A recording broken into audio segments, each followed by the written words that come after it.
Working, Papa. Good morning, everyone.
Yo, yo, yo, yo, yo, yo, yo, yo, yo, good morning, everyone. How are you doing? Oh my gosh, and we are starting with Chris and a 10 euro donation. Dude, we didn't even start the stream, buddy. Thank you very much for your support. Thank you very much for the super chat. Good morning, everyone. How are you? Oh my gosh. What is happening? And Zero with a 500 RSD. Coffee on me today. Let's see what this PoE is all about. Cheers, Papa. Let the fun begin. Yes. Thank you very much, Zero. Oh my goodness. We are starting really strong.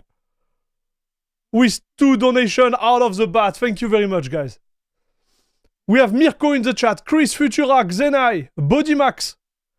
I think it will work on Linux day one because they said they are working on supporting the Steam Deck. Yes, I believe so too. I believe so that I do believe Path of Exile 2 will be ready day one on Linux. So it won't be native, it will be running through Proton, but it's going to be awesome. Ooh la la, la crème de la crème club. You love this game, Mirko? Okay, I didn't know that. The best club on internet.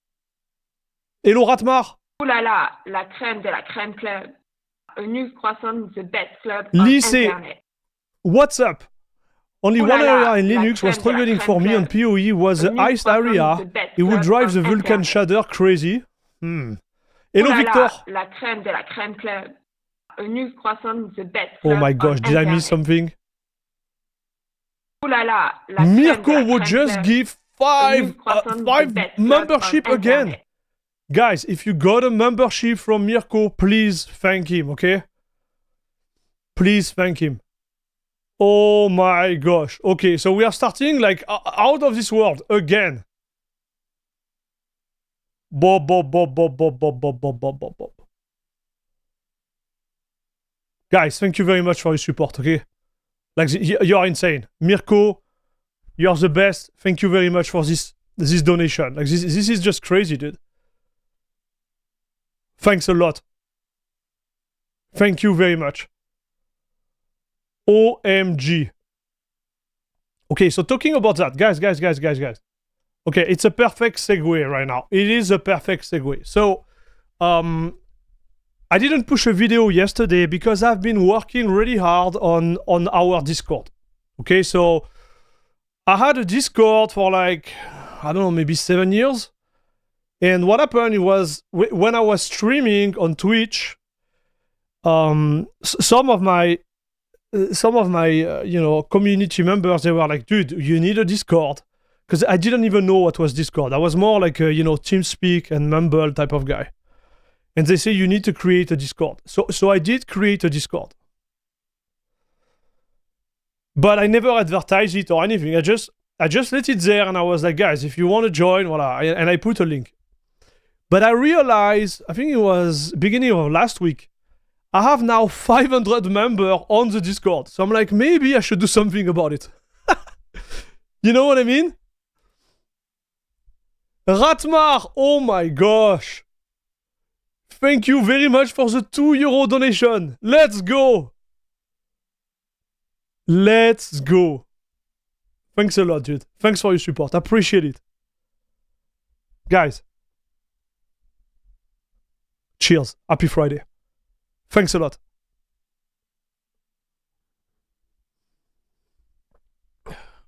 So, yeah, so we have this Discord, which is like now big. If I'm big. For me, it's huge, because I never thought we'll have 500 members on my Discord, but here we are. So I was thinking, maybe I should do something about it. So I start to work on it. I start to restructure it, because I would like to keep some of the content out there, okay? And, and this is what I'm going to do. I would like to have the Discord ready for us to speak when I'm not live or whatever. Okay, so this is the idea.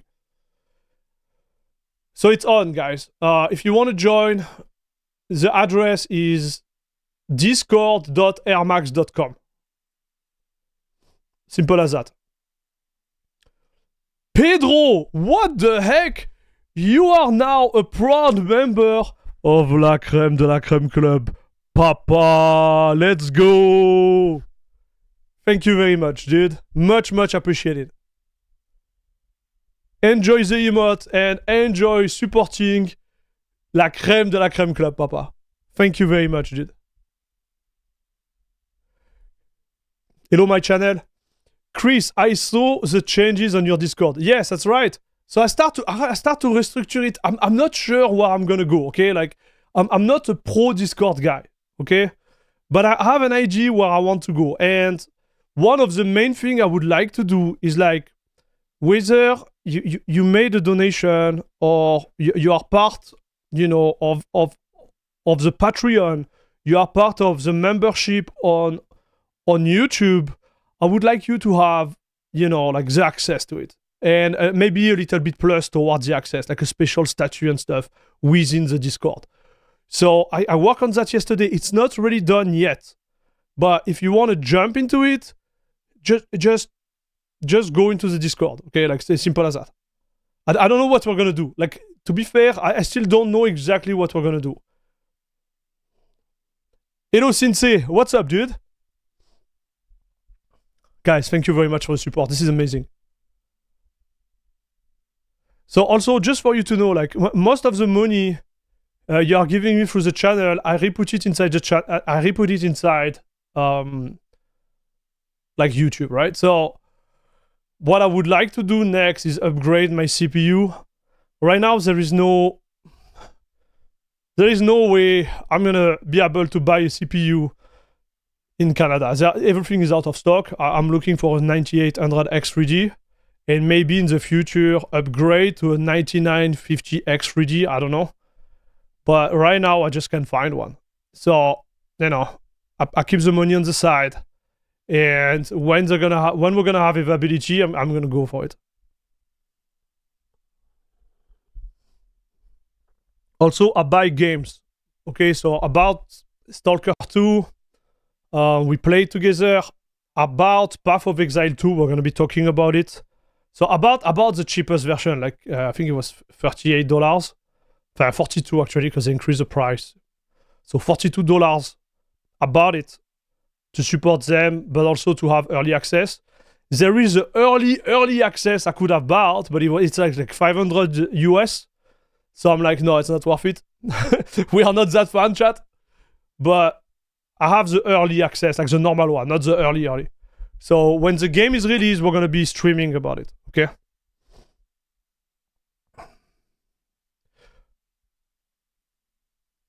So why are you going that high and you already have a 16 cores? Yes, I do, but like my channel is around like showing how good it can perform on Linux, right? Like the main idea is to show that,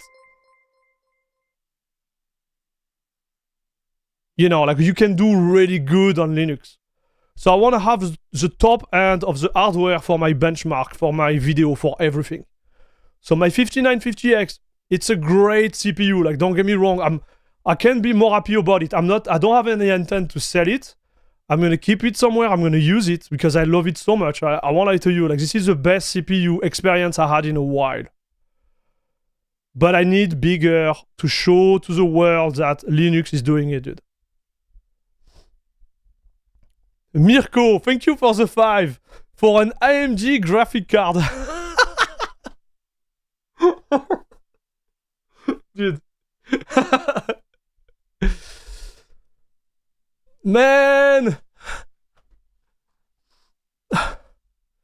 Thanks again, dude. Okay, we'll think about the AMG. You know what? If we go AMG, we're gonna go with the Series 8000. They're gonna be releasing in January, I believe. But thanks a lot, dude. Much appreciated. So you could have a secondary PC for testing kernel improvement, maybe. So talking about that.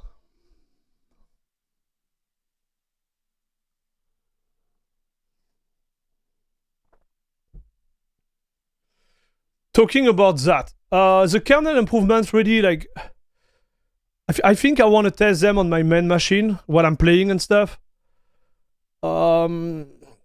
I think the second machine, if I keep the 5950X, which I will do, I believe, I will sell my old Intel 8700K, or maybe give it. I don't know yet,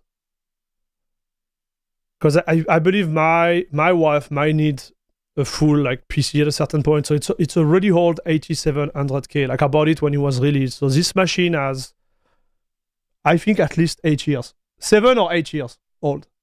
I love it. I'm still using it for streaming right now. But yeah, we'll see. But I think the 5950X, I'm gonna reconvert it toward a Promox server and do some home labbing on it. That will be the thing.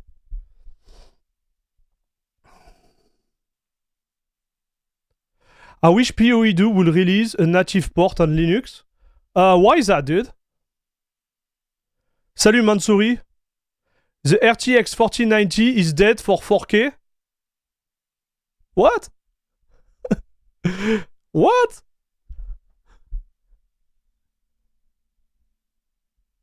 Build your wife a PC with a custom loop? No, dude, like, I don't have this type of money, brother.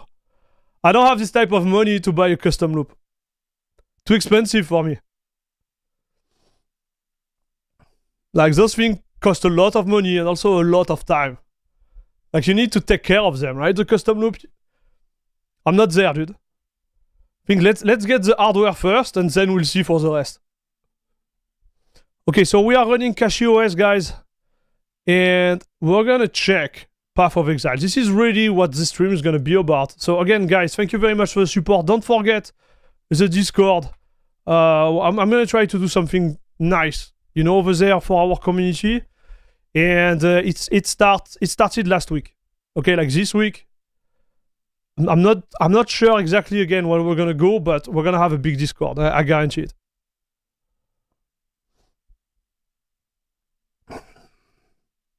PoE2 will run perfect on Linux. One of the dev is playing it on deck. Nice.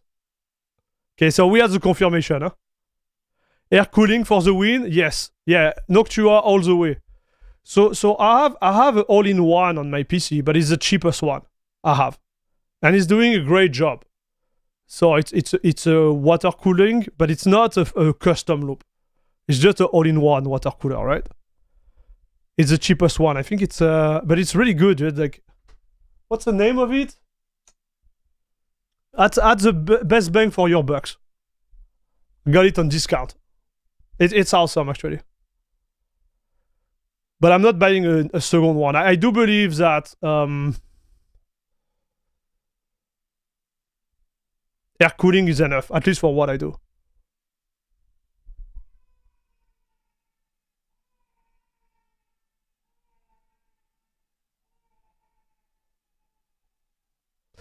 I don't know if you mentioned it, but why are you not using the Linux CachyOS Borg kernel anymore? Because what happened with CachyOS is like they pick and choose the best scheduler and they implement it in the, basic kernel they deliver. And I was tired of like switching from one kernel to another, like just to gain like 10 FPS. It was not worth it for me. I don't know if it makes sense. So they do it. So why would I,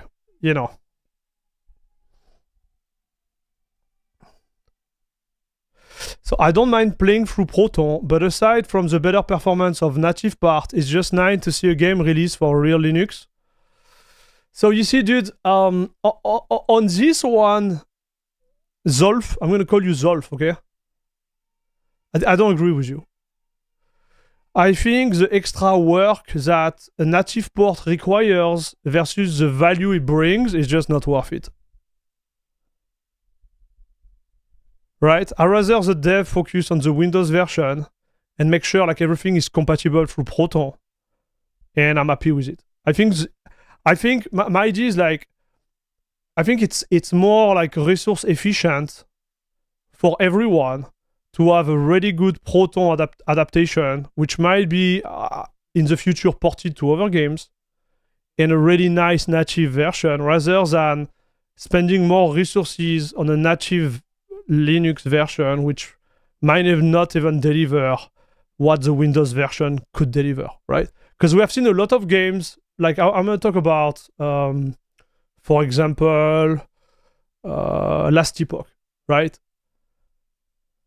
And even Shadow of the Tomb Raider, guys. Like I installed Windows last week for doing a bench for Stalker 2, and it's still there, like if you want to watch the live stream. And the Windows version has way more option. Like the Windows version is insane. Like all the options you have compared to the Linux version. And I never tried it on Windows before last week. And I was like, dude, like there is a huge difference. Like it's not the same game. Even if you look at the benchmark is not the same. Actually, I should make a video about it, dude. That's a good idea. Dynamite, buddy, how are you doing? What's up? I noticed you were coming back to the channel. I appreciate it, dude. Thanks for watching.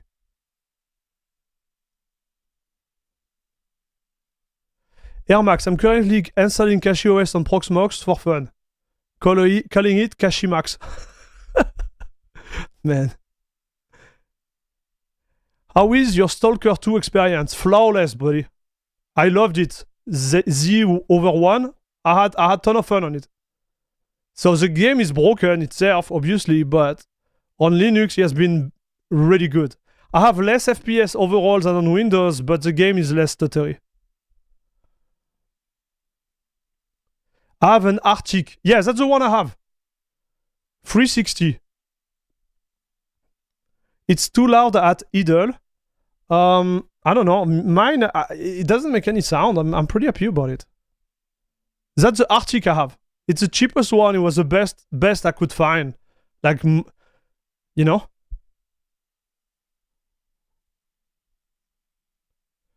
The new Ryzen CPU should have better cooling, so air cooling should be fine. Yes. Proton works fine. I haven't had any issues since I switched to Linux. Yeah, I agree. I think supporting Linux doesn't mean like you need a native version of the game. It means that make sure that it runs good through Proton. I think it's better to see it this way. Like that, they can just focus on Windows, which is fair.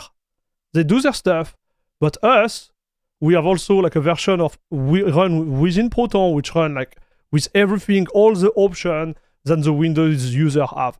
You don't want to have like a native Linux version, which is kind of like, behind the Windows version. That's what I'm trying to explain.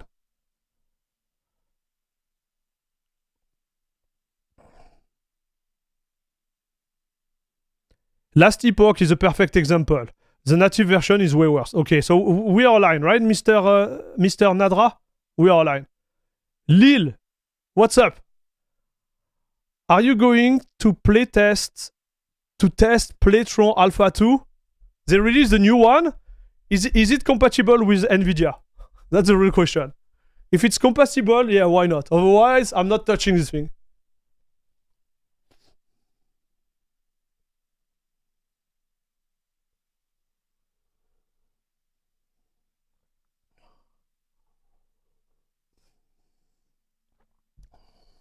Okay, so we're gonna try it next week. We're gonna try it, Lil. Thanks for letting me know. Okay, I'm gonna add it in my backlog of stuff I need to do on Linux. Hey, thanks, Zero. Appreciate the help.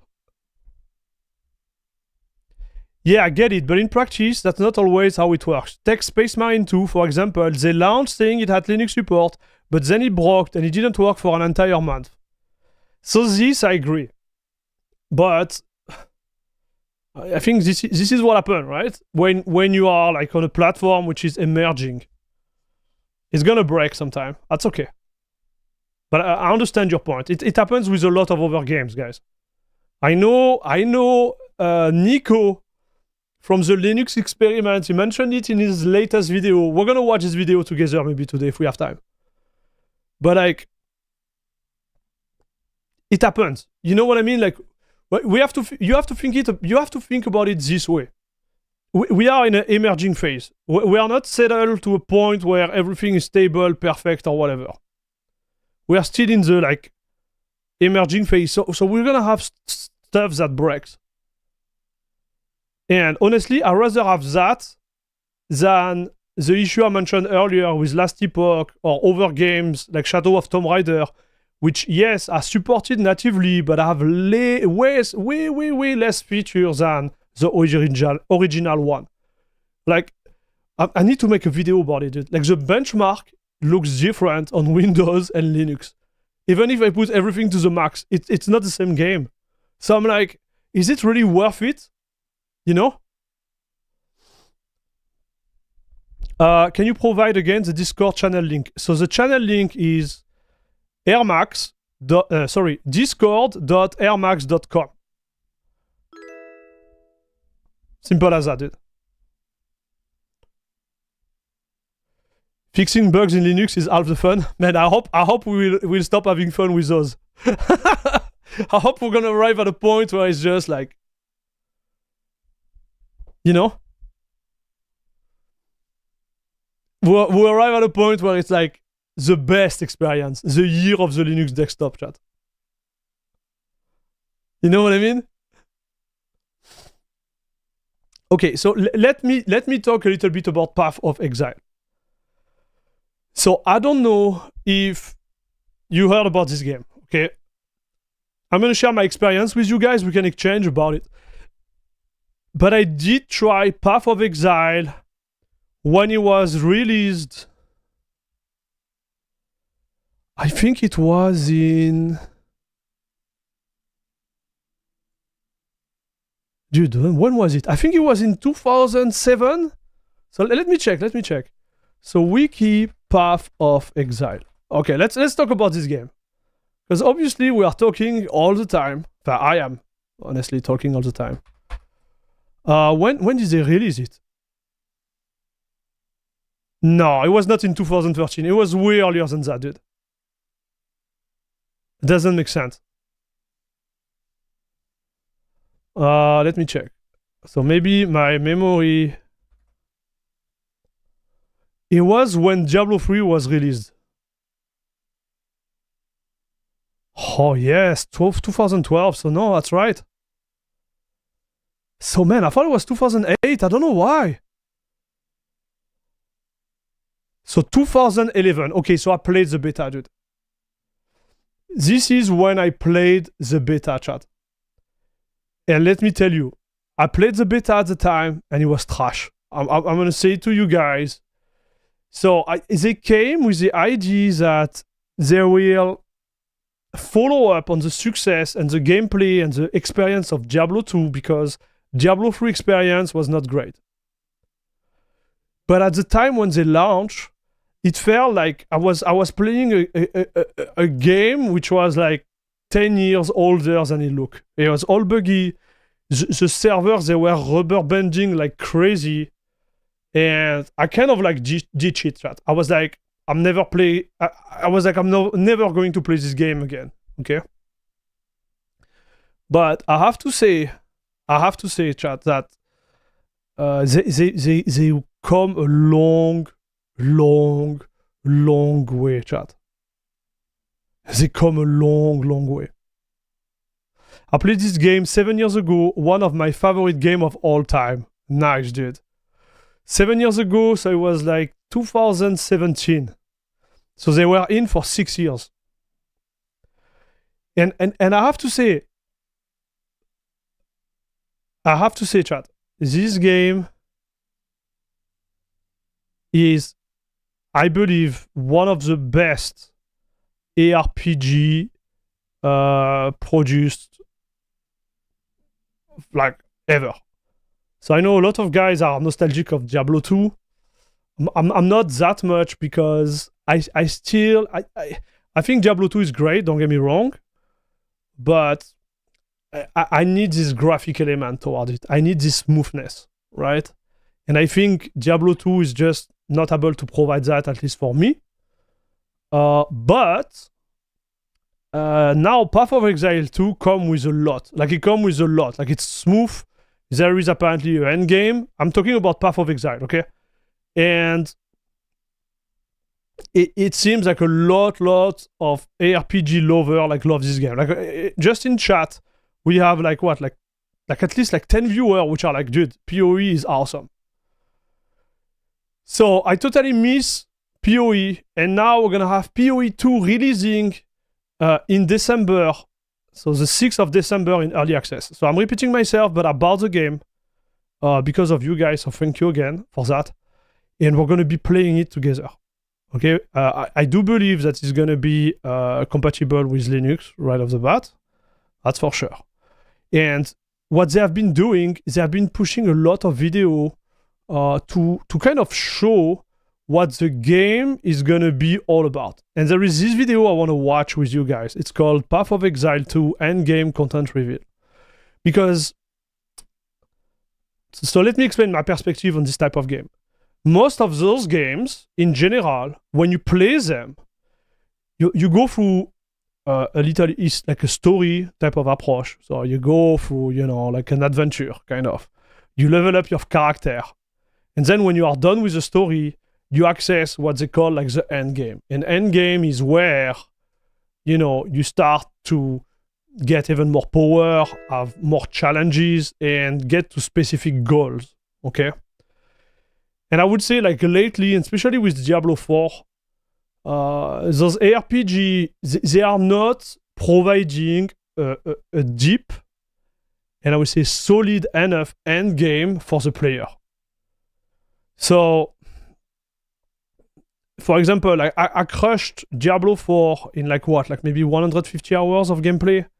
Or maybe 200 hours. I don't think I put 200 hours in it. But like I have my Paragon at 300. I crushed the highest like pit.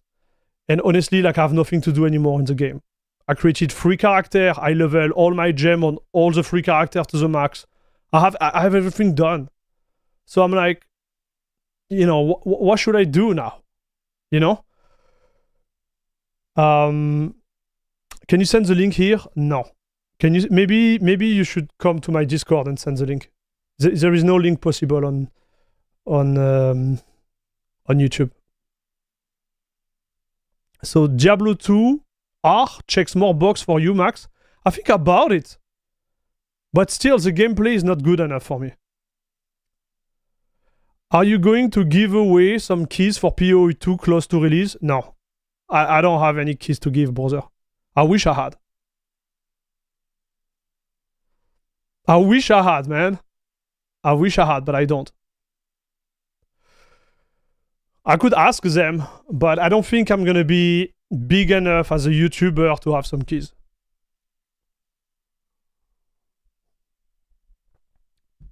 Hello, Sunrise Spring World. What's up, dude? How are you doing? Discord link, ! Discord. I think it works. If it doesn't work, discord.airmaxa1rm4x.com. So my point is like Path of Exile apparently come with the end game. So this game could really like solve the issue of the whole like genre. Do you say that in English? Like the genre? Like the whole category of ARPG. And so I think this is why everybody is going towards it. And I want to watch those video chat. I want to watch them with you because I think we can have solid discussion about, you know, how good this game could be. You know? And I do believe like PoE 2 could be one of the, you know, like type of like leading game of Linux because it's gonna work perfectly on Linux, I'm sure.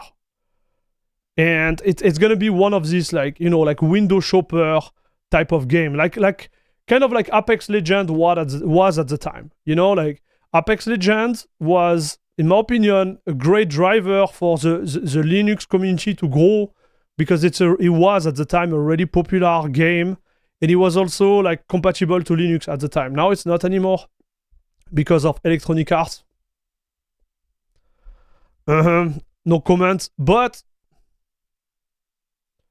I think this game could be already like good, like I don't know how to explain, like leading game for Linux.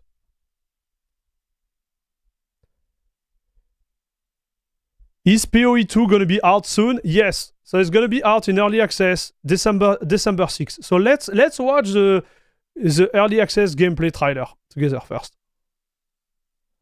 Guys, tell me if the sound is loud enough.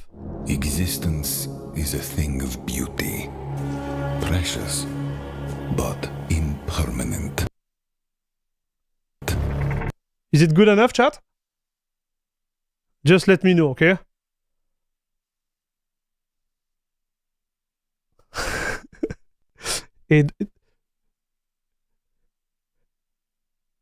Did I give a big headache to everyone after my little speech?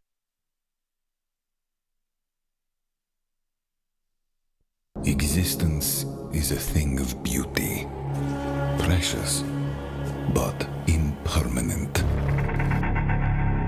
Life and death are mortal enemies, and yet bound to one another. The continuation of life must be protected at all costs. Some have said, my methods are brutal. To this, I say, there can be no salvation without sacrifice. Bro.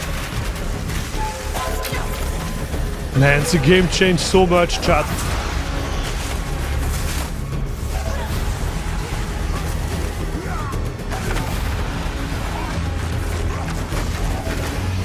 What the heck?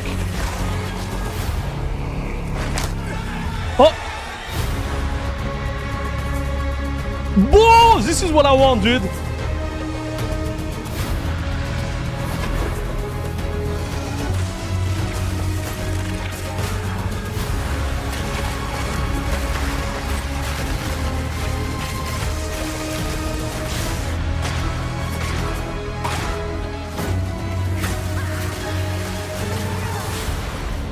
We are faced with the end, and I will do what I must. Holy cow!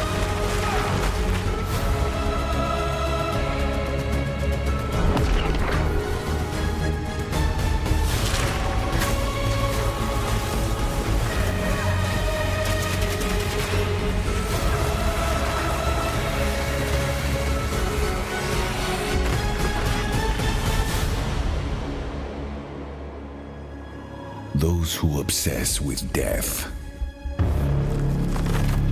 Let them soon be acquainted with it.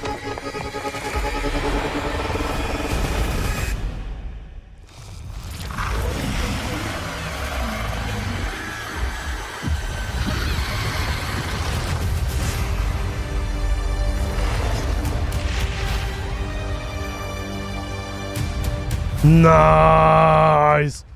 Listen, chat. Okay, so just looking at it, I won't be like, you know, this type of guy who analyze like every minute of the game and stuff. Okay. But like, it is insane, chat. It is literally insane to see how far they come. Because the game was unplayable. I'm not kidding. Like when I tested it, but it was a long time ago, it was just like, it sucks. Right now, it looks better, in my opinion, than Diablo 4. And Diablo 4 did a really good job. In terms of like atmosphere, right? Hello Pacific. When will be the full release? So let's check this. So Path of Exile 2. Let's see what they say on their website.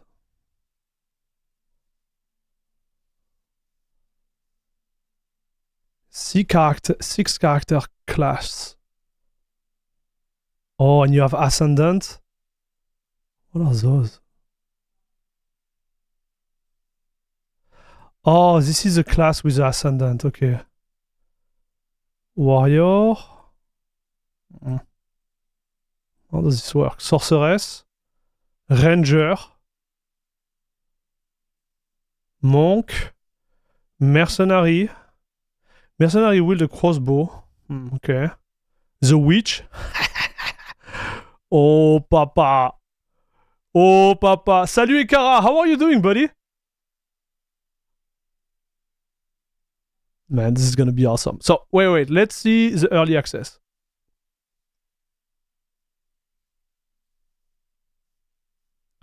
So, I have no idea. But, okay, Journey Access. Path of Exile, enter early access December 6th. Any purchase for supporter pack will give you access as well as exclusive item and point as it can be used to purchase. Okay, so this we okay. How can I see the official release?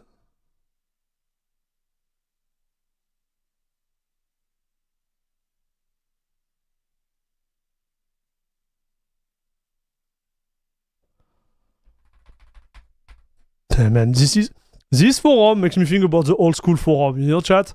Like the 15 years ago when we had those forums. Do you remember, dude?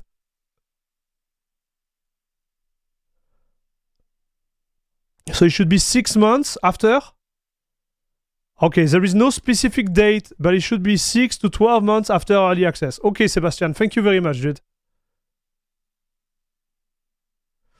If you check their website, they already said that PoE will not support macOS at launch. No way. Okay, so Path of Exile, early access is just in 2 weeks, okay? Path of Exile will launch in early access at 11 a.m. December PST, okay? So it's going to be on the standalone PC client, Steam, Epic Game, as well as Xbox Series. Unfortunately, Path of Exile will not be available on macOS at the start of the early access, but we are keen to add support for this platform as soon as possible. Oh no. Oh no. How are they gonna survive, chat?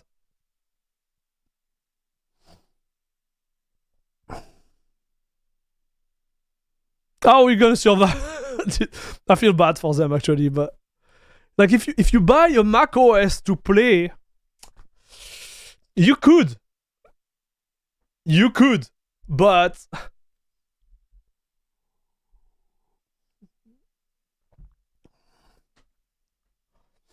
okay, purchasing a new early access supporter pack will give you grant you access. Okay, so we have done that, chat. As we have announced earlier, if you have purchased a top tier supporter pack in the past or have spent $1,400 in more of lifetime in Path of Exile on a single platform, you will automatically have access to Path of Exile 2. Nice.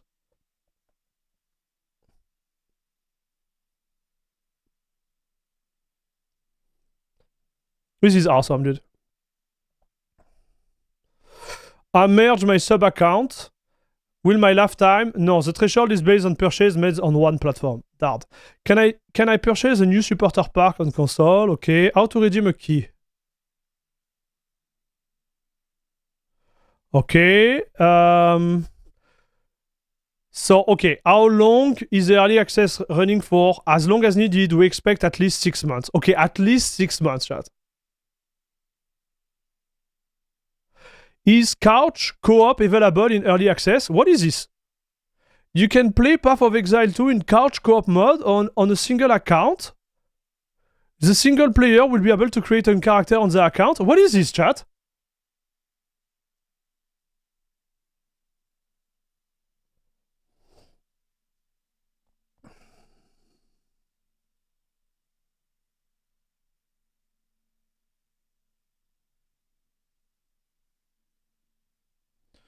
I just realized the comparison I saw was from 5 years ago. One recent showed that the performance with Proton is actually much better now. Ah, nice, dude. Unfortunately, it seems like they didn't bother optimizing the Linux version. Yeah, this is what I was thinking, chat. Like, Zolf, this is what happened. And honestly, I'm okay with it. Let them focus on the translation layer, optimization, and their own game. And, you know, like, Linux will have its shot to be like a main platform out there. You just have to be patient, guys. I don't want to come across an elitist here. I'm sure in and there even more knowledge, but I currently have 5k hour in PoE 1. Whoa! And I'm happy to answer any question related to either PoE 1 or PoE 2. Nice, dude. 5,000 hour. Listen, bro, you're 5,000 hours away from becoming a master on PoE 1. Because I think for being really good at some type of game, like, you need 10k hours, dude. So you're almost there, buddy. I'm playing with you, okay? But like, macOS, don't tell me about this. It's running now on a single core, duh. What? As long as they don't actively block Linux, it's a huge win. I agree. Bro, is that the real TKG in the chat? My man! They have made a Vulkan renderer for Linux pretty much. Oh, you're gonna have to develop that, buddy.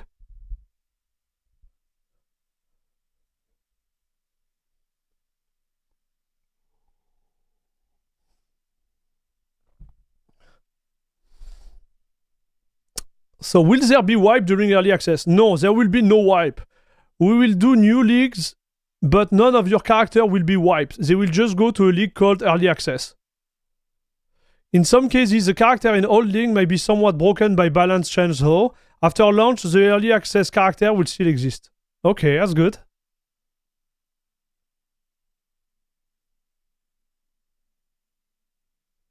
Wow, this is insane. I like the fact there is a continuity between Path of Exile 1 and Path of Exile 2. I really love that, chat. This is just awesome. Like, this is awesome, chat. I like this vision. Because there is so many games where when they release a new version of their game, you have to redo everything, you have to, like, it's a pain.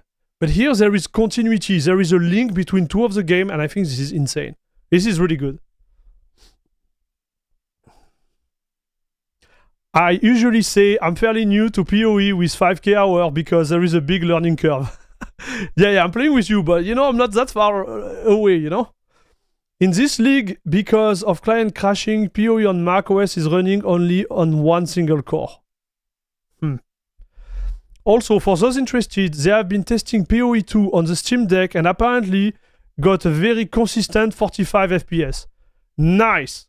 Okay, so TKG, you just confirmed that the game is gonna be running perfectly on Linux. Day one. It's so good. Hey, TKG, thank you very much for coming and spending some time here. Appreciate it, dude. Really, really appreciate it. This is awesome. Yes, day one. Yes! Yes! Nice! Okay, this is awesome.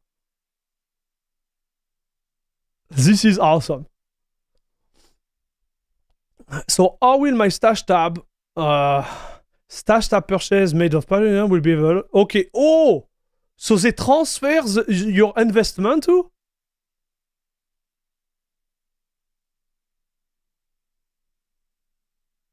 The heck? Will be able to buy new microtransaction. Yes, the cosmetic shop will be available, early access. There is no NDA on early access. Okay, it was time we kind of like read this. Never too late, dude.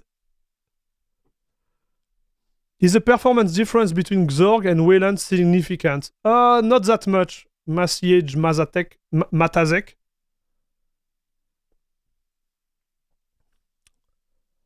Okay, so guys, do you want to dive into the content of the game itself? I really want to go there, dude. So I don't know if you understand my standpoint here, but just what are we? But like, I'm a really big fan of this type of game. I think we're gonna be streaming a lot of this. I don't know if you're gonna like it. This is the thing. Like, there is some games I notice that they are really hard to stream, because they're really repetitive. And I understand why viewer wouldn't watch that, but I think there is something to share there, chat. I think it could be really fun. So we'll make some tests, but I'm gonna be playing this game for sure on live or even like offline. Another great point is that you have any microtransaction in PoE 1, they will cross over to PoE 2, stash, cosmetic, etc. Everything. Man, this is insane.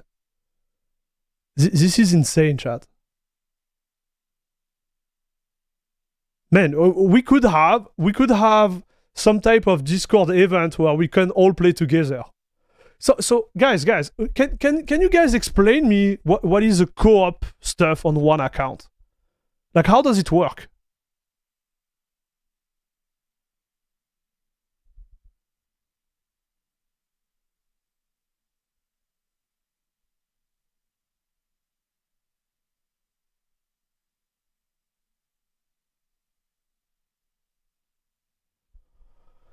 So like, if I want to play with my wife, I can literally with one account play on the same screen. Like, how does it work?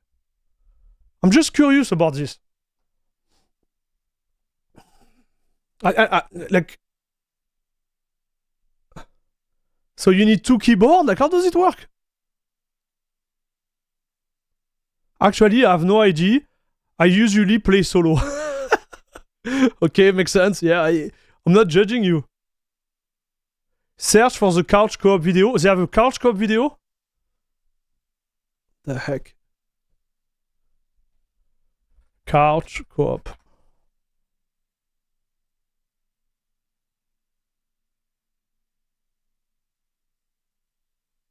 Okay. I need to watch that.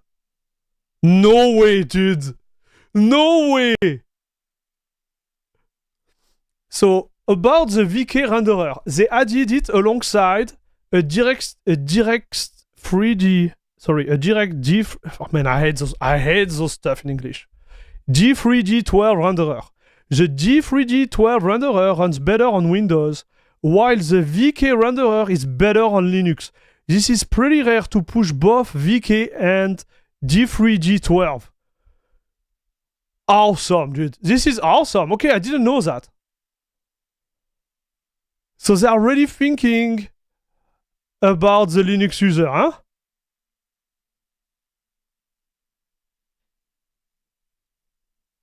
Like old school 2-player on TV.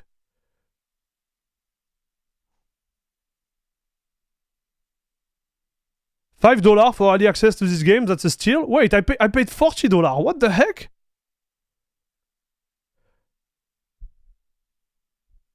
Okay, I want to watch that.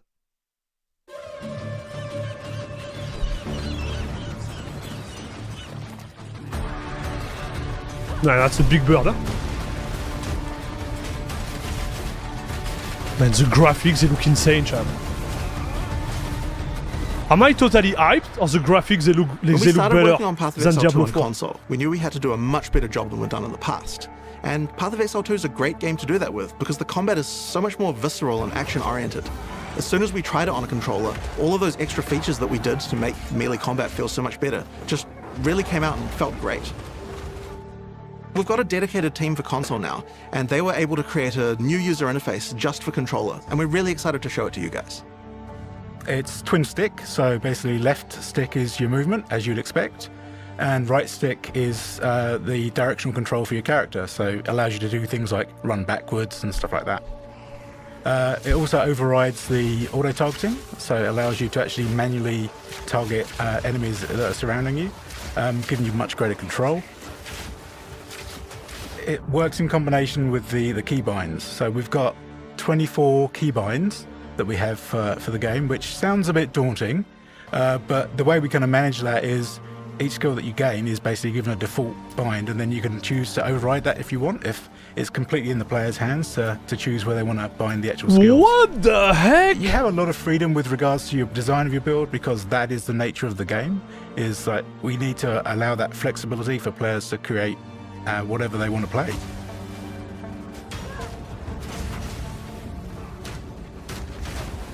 Inventory management for console, we've basically redesigned the whole menu system specifically for console. It's full screen.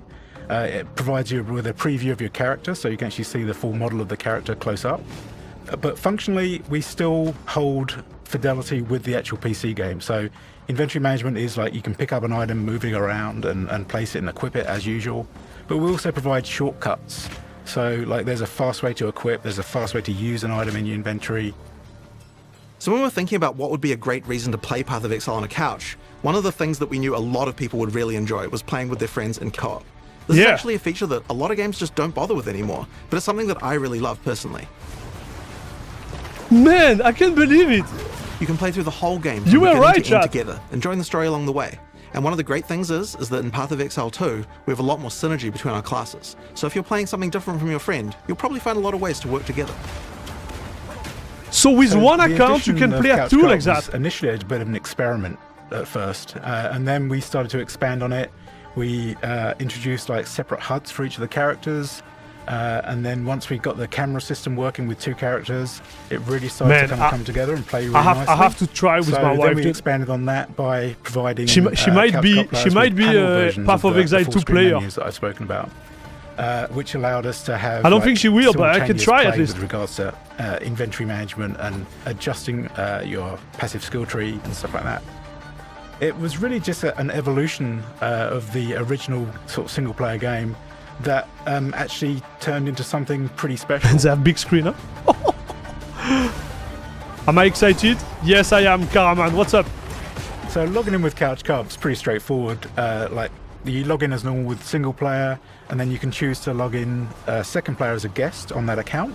Or if you've got a friend who's a fan of the game as well, who also has an account, they can log in as a second player. And have Okay, access so you to can all do of both? their content as well. So Wow. we've basically made it as flexible as possible to play any way you want to play. Man, they're gonna eat We're all really the happy with other addition of it, RPG so and hard, it's chat. available on console and on PC as well, so it's on all available platforms. I'd say it's like integral to the main game now. With Path Wow. of Exile 2, we're trying to introduce the game to a much larger audience, and that means that it's really important to make sure that all our mechanics are understandable. Path of Wait. Exile is kind of... I think I've seen something, dude.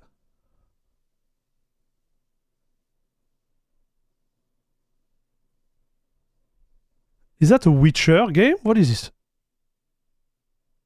So this dude, he has a Rubik's Cube on his desk. But this is a Witcher like type of book, huh, here? Huh. Interesting. Okay.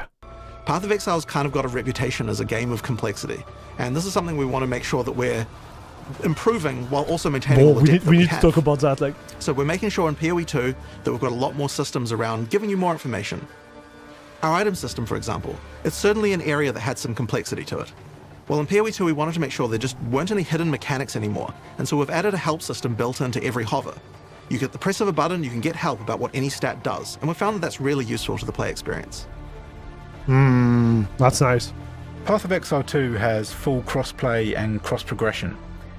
Cross-progression basically allows you to play your game on your PC, and then if you want to move to the couch and continue play, then you can. You can just switch on your PlayStation and continue playing. Hey, you can also play with your Steam account and your Steam OS on Linux on your couch. Okay, like if you have a little box near your TV, I'm just saying it's way better than the PlayStation. It's just my 2 cents. Okay, like you don't need to buy a PlayStation.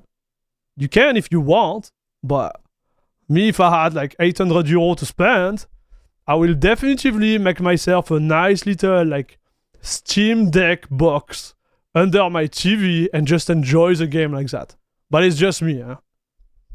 So Alaskan Pacifics, bro, I thought you will be streaming in 1440p. Twitch enhanced broadcasting stuff on OBS is allowing that. So Alaskan Pacifist, 2 points. First point is like I've been involved in the Twitch enhanced broadcasting for like 1 year now. But the issue is that on Twitch, to use the specific version of OBS that allow this way of streaming, you need to have an NVIDIA card. And I'm streaming with an Intel Arc card, which is actually better for streaming than an NVIDIA card and cheaper. But I think there is no... how to explain? There is no support yet for the early access build for Twitch. So until then, it's going to be 1080p. I hope it answers the question. But yes, I'm aware of it.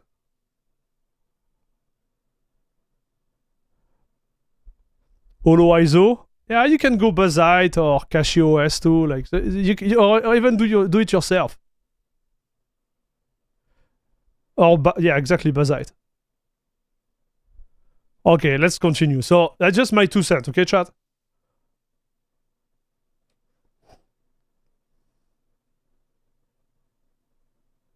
What was the skill forest? That's not a tree anymore. That was massive. Yeah, massive. This is what we want, chat. Endgame. It makes sense for us to release this on PC and consoles at the same time. The models we're supporting are PlayStation 5 and Xbox Series models. That's People cool around the still. office have had a huge amount of fun on the console version of PoE 2, especially with the couch co-op. We'll be having a beta on console simultaneously with PC at the end of the year. I'm really excited to see what you guys think. Nice. Yeah, I'm really looking forward to converting everyone to use a controller when they're playing Path of Exile 2. That's fair. So guys, are you gonna play with the controller? I think I'm gonna have to try. My issue with the controller is like I just suck, chat. I suck with the controller. Like with the controller, I'm pretty decent where, you know, like for the old school game, like driving, like soccer, football type of game, like sport, I would be like more than decent. And fighting, even if I like the joystick better for fighting, but I'm decent. But for the other game, it's just like a pain. Like when you have to aim, I think aiming with a controller is just against my way of doing things, dude. Sunrise, you will be. Okay. Check the ball lighting teaser video. I think I'm gonna do the end game first. Sebastian. Salut Joe, what's up? Hell no, mouse and controller keyboard for life.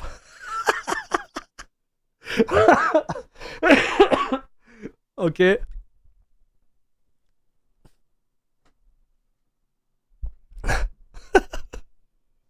Dude. I suck with the controller. I have a controller, chat. Wait. Where is it? Look at this beast. It's working on Linux and chat. Out of the box. I'm just saying. Plug and play. Like you launch the Bluetooth, you connect. Boom, good to go, chat. But like, I don't know, we'll see. Maybe I'm gonna becoming one of those controller gamer, you know? But if you're on the couch, you don't have any alternative, right? DualSense is good too, I recommend. I think they're expensive, chat. We are not there yet. We'll get there, but we are not there. Joe Douglas, merci pour ton tutoriel sur Diablo 4. Il me manquait juste l'astuce du dxvk.conf pour éviter la fuite mémoire. Je crois que ça y était. Ok.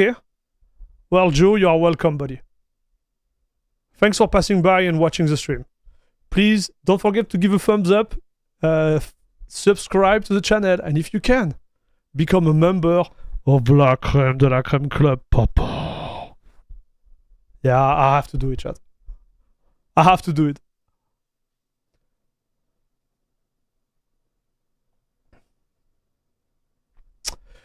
Okay, okay, let's check the video. Sebastian, we're gonna watch this one. I know you don't want to take over the stream. So let's watch this video and then we... So how long is it?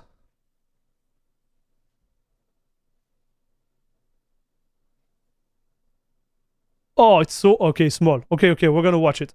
Okay, so this is the Path of Exile 2 Ball Lightning, Archmage, and Sigil of Power teaser. So, I guess this is the endgame type of build.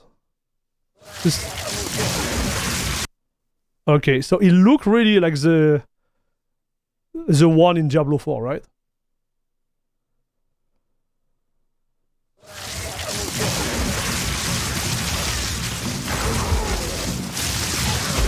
Man, this is smooth. This is smooth, dude. You see, that was my only reproach to Path of Exile when I tried it. It felt like an old game.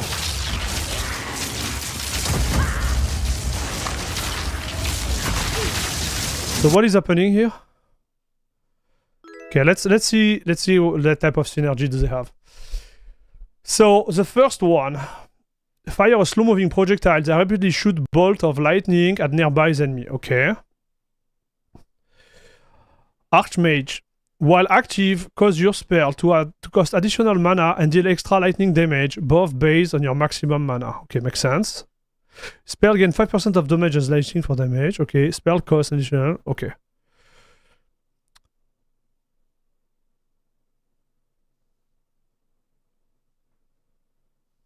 Support spell skills at fire projectile. Supported skill have 20% chance to fire 8 additional projectile in a circle. Okay, so if you don't have this one, you will just shoot one ball, but then you make 8 there. Okay, yeah, you can see. Okay, got it. And it goes in every direction. Even with the 20%... Dude, even with the 20% chance, you can see like he procs really fast, huh? Still procs.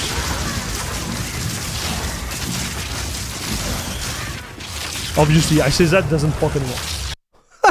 I say it, dude, I say it doesn't proc anymore.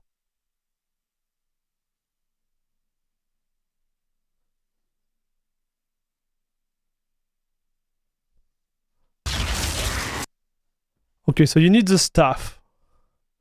Gain 26% of damage as extra lightning damage. Chiming staff.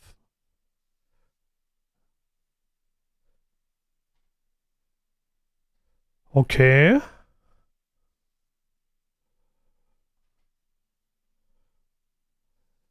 Grand skill level 20 Sigil of Power. Sigil of Power, here we are. Okay, so this is within the staff. Okay, chat?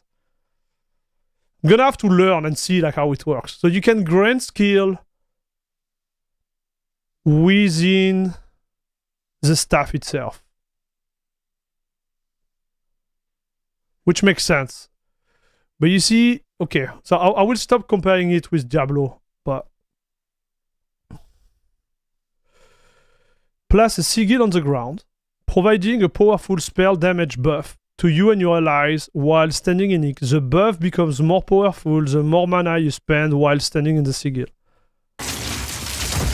So here, he procced. Right? You have the Sigil. And now he pushes the hit. And you have the buff. Okay. That's why he's staying.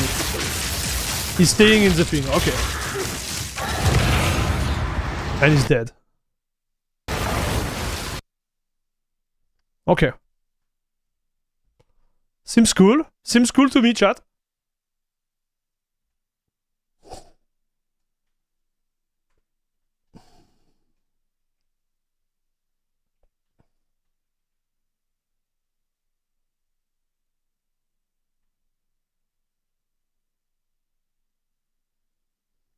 Got it, Sebastian. I think I was not far. I didn't go in the specific number, but this was the idea, right? This reminds me of a build you can have in Outward. Yeah, the staff has a skill, which then is a skill tab, and you can support it with other support gem. Got it. Okay.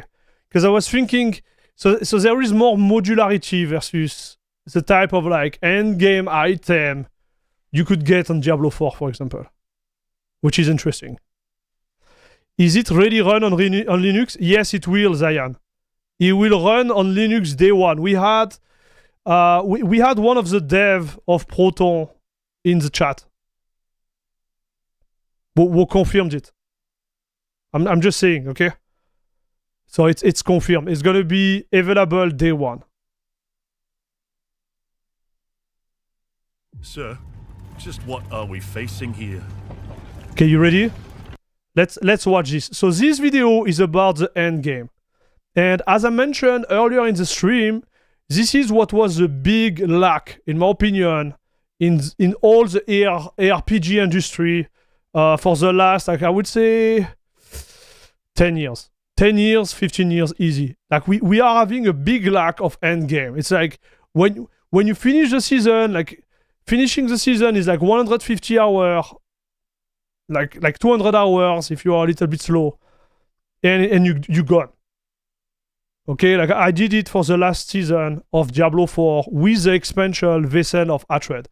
And don't get me wrong, I love the game. Like the game, even if it's like kind of like a little bit too easy in my opinion, I still love the game. I enjoyed it. I had a ton of fun. I rarely like watched the build online. I did my own build. I felt the progression that I was expecting from the game, but the end game is still not there. Like it's I wouldn't say it's too easy, but there is not enough content to grind. So you arrive there and you're like, you're done. You have nothing to do in the game. You don't want to launch it anymore. This is where I'm at right now. Okay. So I'm like, is Path of Exile fulfilling this need? And they made a video which is like 1 hour and 20 minutes. So sit back and enjoy the show, La Crème de la Crème Club. We're gonna watch that and we're gonna comment and exchange together, okay, about this video? Let's get into it. Sir, just what are we facing here? A relic of the old world. Ready your men, Captain. We will only get one chance. And remember, when you hear the whispers, call for help. Do not attack. You heard the whispers? What do you think he was on about? It's Dorman, right? Yeah? Then Dorman. Shut your damn mouth. Ugh, why do I always get stuck with these rookies? Hey, the kid's got a mean cleave. Give him a chance. Quiet.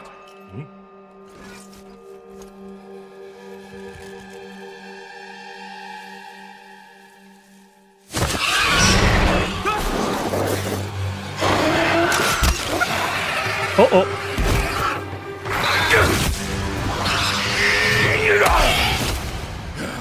Sullen! Oh, yes! Yes! We're gonna play Sorceress, chat. Yes! That's what I want to do, dude.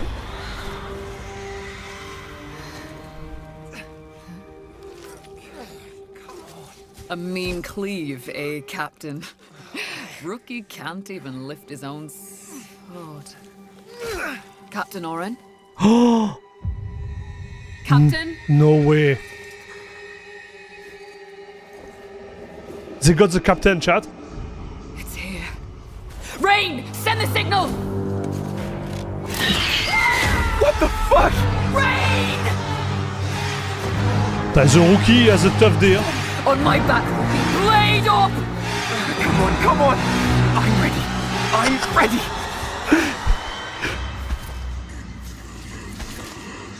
Oh, that's the whisper, chat. It's a man! No, it's not.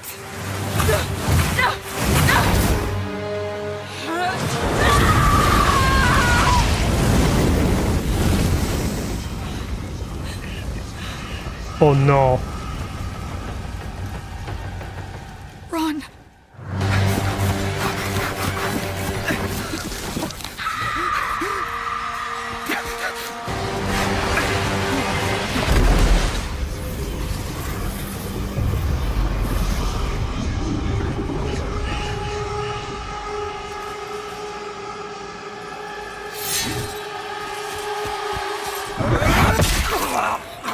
Oh! Captain! Captain! Captain! Why are you here? What is this?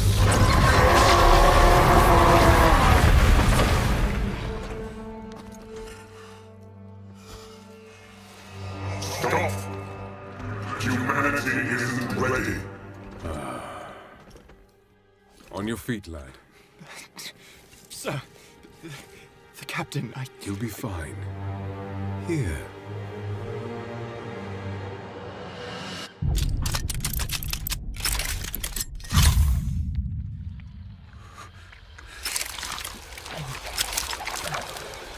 Oh no. What is it?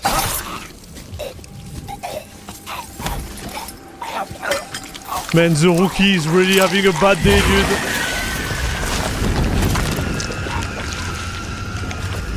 Get the body. Stop. Mortal. It can still be contained. You don't know what you have unleashed. Your kind no longer control this world. We cannot destroy your body, it's true. But you will watch as we destroy everything you have built. Bind him!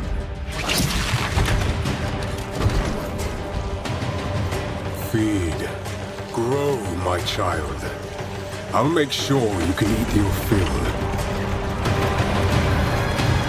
What is this, dude? This is sick, like, this is literally sick.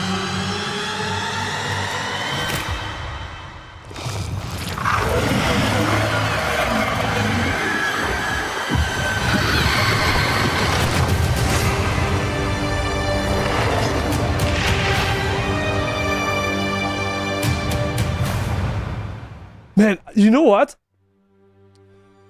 So when they started the video, I was about to say, like, the level of cinematic is not as good as Diablo 4. I was wrong. I said the graphics are not as great, but they were able to really do, like, it is cinema. I agree with you, Logvon. This is really nice. What's up, Fizzy? I can promise you that was not the job description. I was not in the job description. Man, the guy was not... For his first day...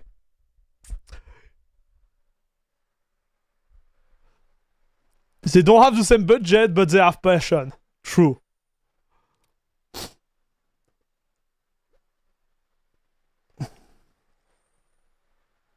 Hello, Simba. PO2 will work on Linux or Proton is all I can say. Oh, we know about this dude already. We had the confirmation. It's gonna be working day one.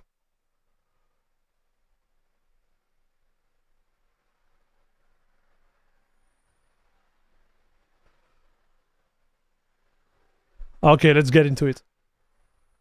Hi, I'm Jonathan Rogers, Game What's up, Director on Jonathan? Path of Exile 2. Now, Path of Exile 2 is going into early access in around 2 weeks on December the 6th. But even though it's early access, this isn't just some small taste. The game is huge. In this livestream, we're going to be introducing everything you can expect. So without further ado, let's roll the gameplay trailer. Existence is a thing of beauty, precious, but impermanent. Life and death are mortal enemies, and yet Oh, we watched that bound already, to no? one another. Okay, let's watch it again. The continuation of life must be protected at all costs. Fun fact, this is GGG's said, first real cinematic. My Got methods it. are brutal. To this, Yeah, because I remember say, it was not like that before, Chad. there can They be no pushed it to another salvation level. This is awesome. without sacrifice. Sacrifice. Sacrifice. Ta-da!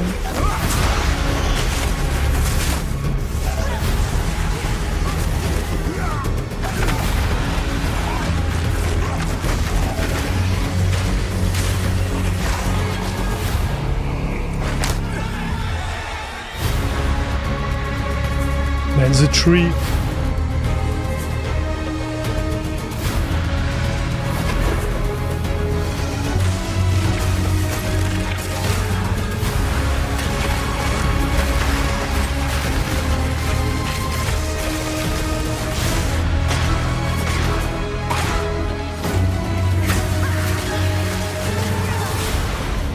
We are faced with the end, and I will do what I must.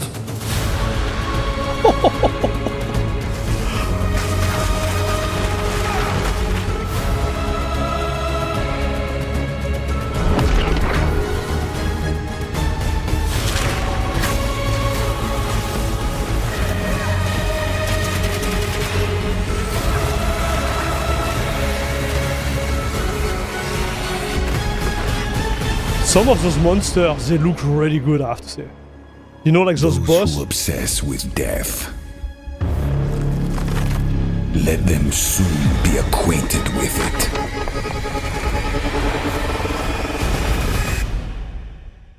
Now, as you just saw, even in early access, Path of Exile 2 is a big game. It's actually been 5 years since we announced PoE 2, and over that time we've revealed a lot, but it's been in bits and pieces. It's pretty hard to keep track of it all, so today we're going to do a full rundown of all the content that will be available at the start of early access. Classes, character progression systems, and for the first time, a full overview of the Endgame. This is going to be a big one, so get comfortable. For 20 years, Rayclast has been free from any sources of corruption, but the Count of Ogham, tempted by promises of power, intends to harness it once more. The dead are rising, monsters are mutating, and madness is spreading. Under the dark influence of corruption, the Count doles out sentences of death to any who would question him.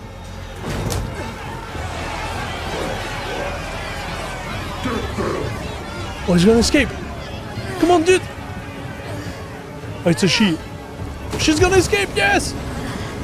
And this is where you find yourself at the start of PoE 2. Oh, this is how you start. Okay, got it. Explore the dark forests of Ogham. Traverse the barren plains of the Vasteri Desert. And delve into the jungle ruins of Exile, an ancient Val city. Man, it look awesome. The graphics There are are sick. challenging Chat. monsters, hidden runes, lost camps and treasures, roaming merchants, and of course, unique bosses. No two areas are the same. It falls to you to track down the seed of corruption, the source of all this devastation. On the way, you'll face fearsome monsters, meet strange characters, forge unlikely bonds, and uncover lost civilizations. But first, you'll need to pick a class. Nice. Okay, so let's see what we have. Now, early access will initially have 6 classes available. Let's have a look at them. The Monk is a fast and furious melee fighter. He dashes in and out of combat and has mechanics that involve building up and keeping momentum. Like all classes in PoE 2, you'll want to use a wide variety of skills to mix and match different combos. To get new skills, you will first need to find skill gems. Using a skill gem will open the gem cutting menu, which shows all the active skills available in PoE 2. Whoa, whoa, whoa, whoa, whoa. Oh my gosh. So wait. So there is gem and there is leveling on top of that? What did he say exactly? Use a wide variety of skills to mix and match different combos. To get new skills, you will first need to find skill gems. So to get new skills, you need to find skill gem. Okay. Using a skill gem will open the gem cutting menu, which shows all the active skills available in PoE 2. You can choose an existing skill to level up, or choose to engrave a new one. Since this is a level 7 skill gem, even if you pick a new skill, it will immediately be level 7, so there's no harm in trying out something new. The monk primarily uses the quarterstaff. There are 3 schools of martial arts: lightning, ice, and wind. But don't think you have to stick to just one. The like best wind. combos are going to involve mixing elements of all 3. Let's try killing Palm. Like many monk skills, this can be used to quickly take advantage of a specific situation.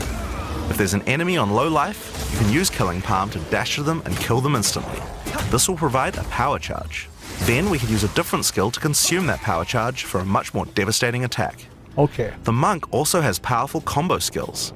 Tempest Bell, for example, is a skill that places a giant resonating bell. Hitting the bell causes it to ring, dealing damage to all enemies around it. You can also do things like fun. freeze or shock the bell, which will add elemental damage to the strikes. That's fun, dude. The monk also has a variety of abilities to empower his staff. If an enemy is close to being stunned, you can use Staggering Palm to punch them down. After that, any attack you do will shoot out wind projectiles. There are 21 active skills for quarterstaves, so this just scratches the surface of the options that you have. By endgame, you'll be dashing from pack to pack, spewing projectiles and obliterating screens of enemies with huge combo attacks. Man, this look good, huh, chat? Boom. Now, if you like a style of melee that's a little slower but hits much harder, then the warrior is for you. He pounds the ground with big chunky attacks and can shrug off the hits of small enemies with large amounts of armor. Even though the mace slams are slow, you never lose control. Longer attacks can be retargeted as you go, and if you find yourself committed to a long attack, you can dodge roll out of it at any time. Among the skill option for maces, you will find a variety of slams, fire attacks, war cries, and shield skills. Here, I'm going to slam the ground, rending it apart with lines of fire. Any slam skill will then cause these fissures to erupt with lava. I can even run through them with a skill like Stampede to do huge amounts of damage. The warrior can also use war cries, which can empower your next skill. Seismic Cry, for example, will double any slams from your next attack. The Stampede counts as a slam, so I can double that for even more craziness. If you want to go a little faster and be a little more defensive, equip a shield. In PoE 2, you can raise your shield at any time to block all damage from the front, even spells. While holding up your shield, your stun meter will build as you take damage, so be careful. If it reaches 100%, your stance will break and you will be vulnerable. He's dead. Some enemies also have unblockable attacks, which are indicated by this red flash. If you see one of these coming, make sure to dodge out of the way. Whoa. Using a shield also gives you access to shield skills, like Shield Charge, which allows you to charge towards enemies and stun them. Oh, this is nice. While charging, you're also blocking the whole time, so you have full damage immunity from the front. The warrior also has access to totems. Some totems have built-in abilities, like Shockwave Totem, which can be placed to stun nearby enemies and trigger aftershocks like those from the earthquake. But you can also get Ancestral Warrior Totems, which allow you to use any slam skill in your repertoire. This is a meta skill, which means that it's a skill you can put other skills into. I can take a slam like Sunder and socket it into my Ancestral Warrior Totem. Now when I summon him, he'll sit there and slam the monsters from a distance. Man, this is awesome. There are 20 active skills for maces, so there's a lot more to try out. But by endgame, you're going to be dropping hammers from the sky, leaping fearlessly into combat, and separating the very earth you stand on. Time for some ranged attacks. The ranger is primarily about the bow, but we wanted to make sure that she feels agile as well. In PoE 2, you can shoot while moving. Combined with all the skills the ranger has that allow you to jump around, you will have a lot of mobility in combat. Bow skills have a variety of lightning, poison, ice, and physical attacks.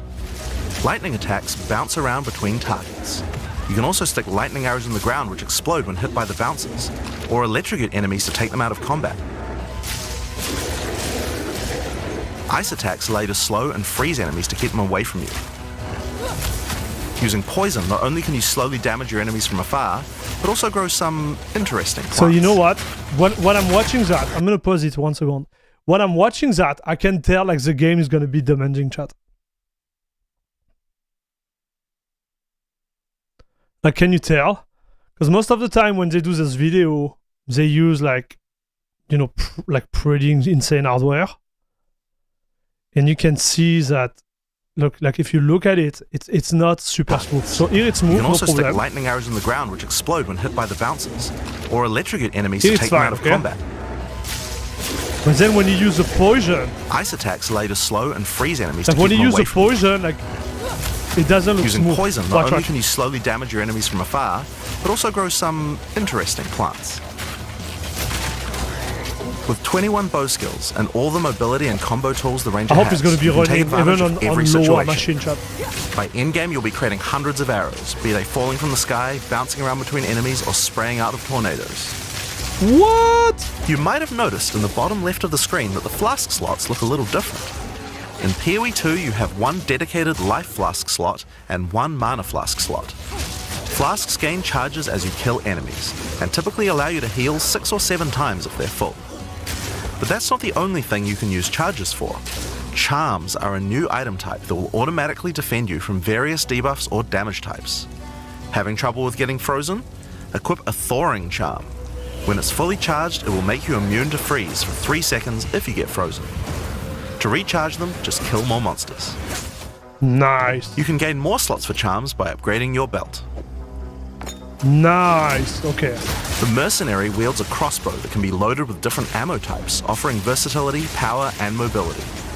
All classes in Path of Exile 2 can be controlled with WASD, which makes this class play exactly like a shooter. For the crossbow, you will find skills that work like shotguns, sniper rifles, assault rifles, and even grenade launchers. What was that? But not only that, there are a wide variety of more interesting elemental ammos too. Bro, It's did you very see? fast to switch between ammo types, so long as you already have them loaded, which makes the mercenary able to combo abilities together for devastating effect. The mercenary. Use Glacial Bolt to create walls of ice to separate enemies, then switch to fragmentation rounds to explode the ice, dealing massive AoE damage. So If you I see, come this across is an not armored my type enemy, of gameplay, I could chat. use armor-piercing rounds to break I their respect armor, it, and then but it's not my high-velocity type. rounds to take them down. Or perhaps I could fire a gas grenade to poison enemies before detonating the cloud with an explosive shot for massive damage. Wow. If you want to call in some suppressing fire, you can summon artillery ballistas. These have a minimum range, so you'll want to prepare your position carefully before moving in. Turbo, you like that? There are 22 active skills for crossbows. By endgame, you'll be calling destruction down from the sky as you litter the battlefield with grenades and pepper your enemies with your automatic shotgun. If you're looking to take a backseat and let your minions do the work, then the Witch should be your choice. She can call forth hordes of undead monsters to fight for her, while casting powerful chaos spells that Yeah, debilitate you can her see enemies. it's struggling right now. Occult skills are some of the most varied in the game, with skeletons, noxious spells, specialty minions, curses, and sacrificial magic.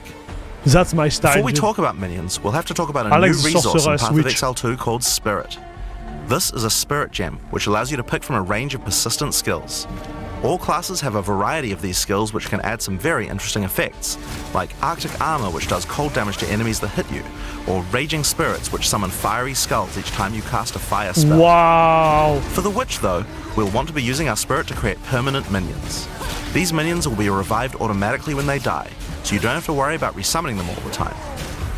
I like this type of play, dude. Here, I'm using the skill screen to allocate which minions I would like in my horde. You can see the spirit cost of each one. Skeletal warriors are cheap, but weak, useful for tanking damage and distracting enemies. But I want more heavy hitters in my army, so I'm going to unsummon some warriors and instead add skeletal arsonists. So this is the thing. It's gonna be DirectX 12, okay? But they also have a Vulcan motor. Engine, my bad. What would I say motor? Engine. Okay, so we are expecting to have like crazy good performance on Linux.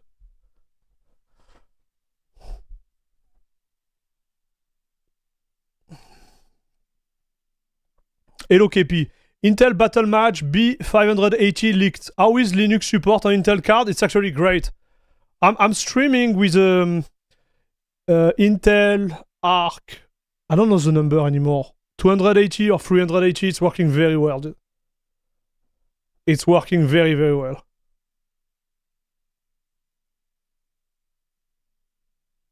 Vulcan is gonna save us. Oh yeah, it's gonna be great. One of the dev of Proton was around before, and he mentioned that it's gonna be playable on Stream Deck at 45 of FPS. That was the number mentioned there. I don't think he's still around, but... Salut David, how are you? Permanent minions come with special active abilities called command skills. You can order these guys to detonate your own minions for even more damage and area of effect. If you want a bigger army, you'll need a scepter. This new weapon type is imbued with even more spirit, allowing you to summon even more friends. And if you want an even bigger army than that, you can take advantage of corpses to summon true hordes of minions. But what can a witch do while her army is at work? Well, she has a range of chaos spells to spread disease amongst your enemies, or bone skills to impale them. Or, you know, you could curse them to make them weaker so your horde can take them down. There are 25 active occult skills. By the endgame, you will be the leader of a fearsome army of the dead, consuming everything in its path. It's like the sorceress is a necromancer, right? Kind of? The sorceress bends the elements to her will, using them to unleash devastation on her foes. This classic spellcaster weaves a flurry of elemental magic from afar. Oh, yes. The elemental skills have everything you might expect and more. Fireballs, icy explosions, lightning storms, you get the idea. You know what I want? Each I want a glass cannon has many build. different ways to build and combo with others, even between different elements. For example, Flame Wall conjures a burning line that not only damages enemies, but also empowers all projectiles that pass through it. If you place a wall and fire lightning sparks through it, you'll get extra fire damage. It's a good idea to take advantage of the ability to automatically swap weapons when you use certain skills. Having a special staff with bonuses to fire skills and another with bonuses to lightning skills can really power up a combo like this.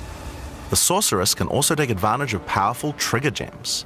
For example, you could grab the Cast and Ignite gem and use it with Firestorm. As you ignite enemies, a counter will go up in the top left corner. When it's full, a Firestorm will automatically be cast at the enemy that was ignited. There are 25 active elemental skills. By endgame, you'll be firing off projectiles left and right as you rain down elemental storms on your foes. Now, those are the characters that will be available at the start of early access, but we will be adding 6 more character classes with just as many skills and options as these. There's a... What? What? What did he say? Did you hear that, dude? Foes. Now, those are the characters that will be available at the start of early access, but we will be adding 6 more character classes with just as many skills and options as these.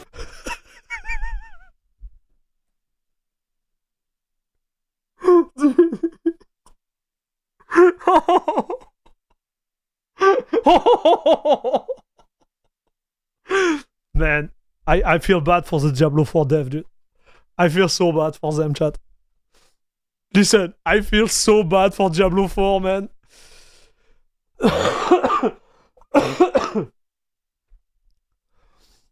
Starting with 6 classes, 2 Ascendancy each.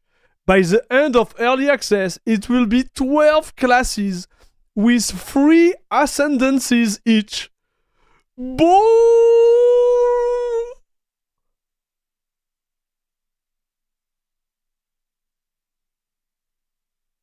All the skills / weapon can be used on any class. PoE 2 has 480 skills across all the class. Guys. They cooked everyone, chat. Can I say that? Is that proper English? They literally said, okay, now we are done. Like this is us. I can't believe it, chat.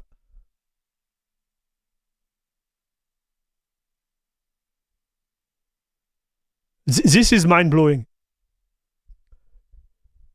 Think about it this way. We had to pay for the Spiritborn as an extension of Diablo 4. We had to pay, right, for it? I don't regret my expense, but I'm like... my purchase. I don't regret it, but I'm like, wow. They're gonna give 12 class in total for free, chat.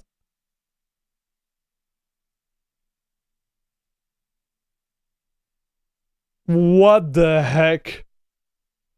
This is insane. There's a lot more to come. There's one more important thing to mention about skills. Even though we talk about them as belong to each class, in reality there are no restrictions. You can use all these skills on any class so long as you have the attributes. For example, a poison ranger might want to try out using occult curses to increase her poison damage, or a monk might want to trigger elemental ice walls to use with his glacial cascade combo. The possibilities for cross-class combos are practically unlimited. We're looking forward to what kind of things you guys might find. Now, Path of Exile is a game known for build customization, and we haven't even scratched the surface of what is possible yet. So let's... Okay. Chat. Listen, dude. We are at like 1/3 of the video. I have a huge headache already. It's not even 1/3. It's like 21 minutes on 80 minutes. It's a little bit less. Listen.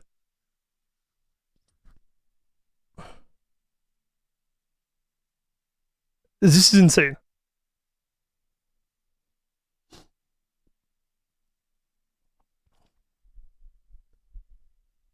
They're gonna kill G4, that's for sure.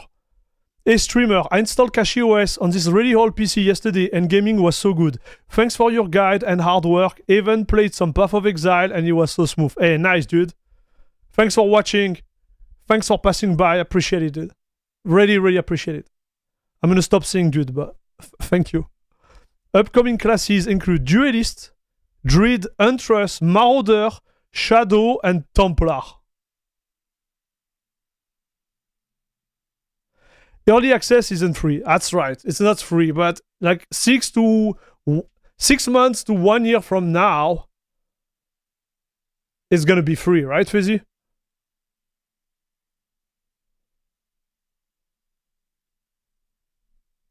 Like it's just like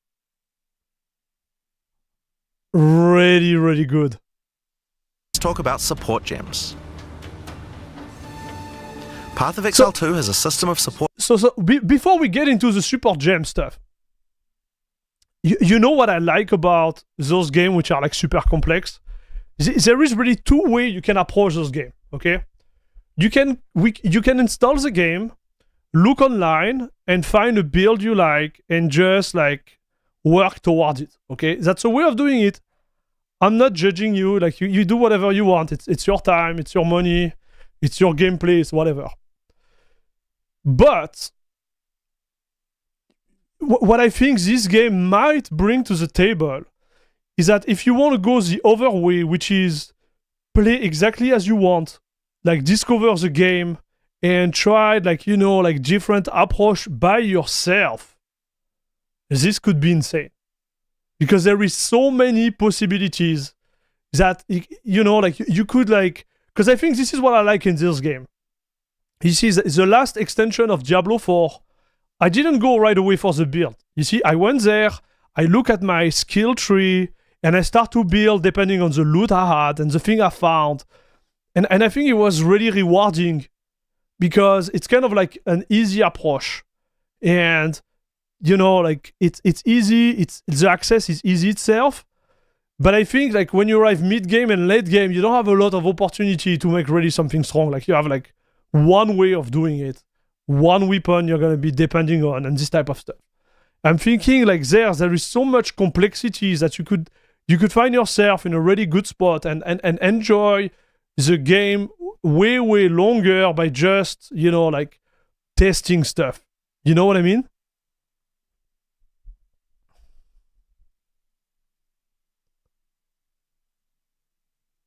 So again, I don't have experience on PoE. Like, let me know in chat what you think, but... Hello, 40, what's up? Druid and Huntress are estimated to maybe come in February, March, not 100% yet. Okay. Server next week are gonna be destroyed. Yes. I hope so. If you play a lot of Endgame, most people will want to spend only roughly 200 or 300 points on stash tabs. When you buy the early access, you get 300 points as well, for the same price as just buying the point.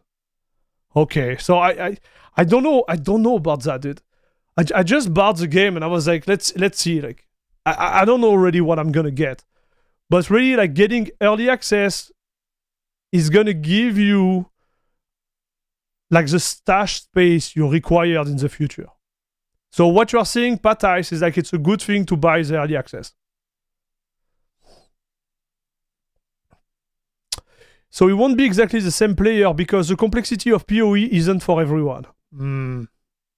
So Max, you have no idea how hard this game is gonna be. PoE 1, you can bring your build and you have to start again? No. That sucks. Like if you have to do that, that kind of sucks. Does PoE 2 have in-game shopping crap like Blizzard game? I guess they have. Like it's a free game, brother. Like they're gonna have to sell stuff.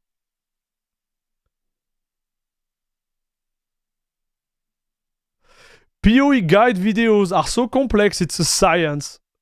Oh no. So just something else.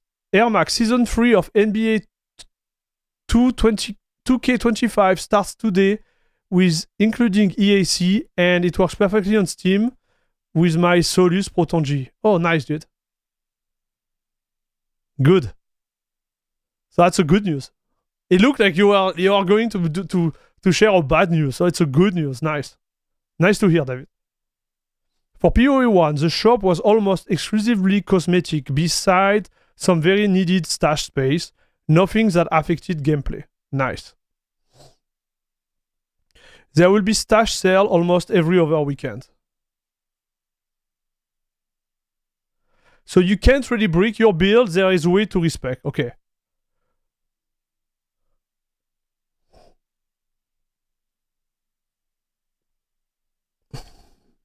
Okay.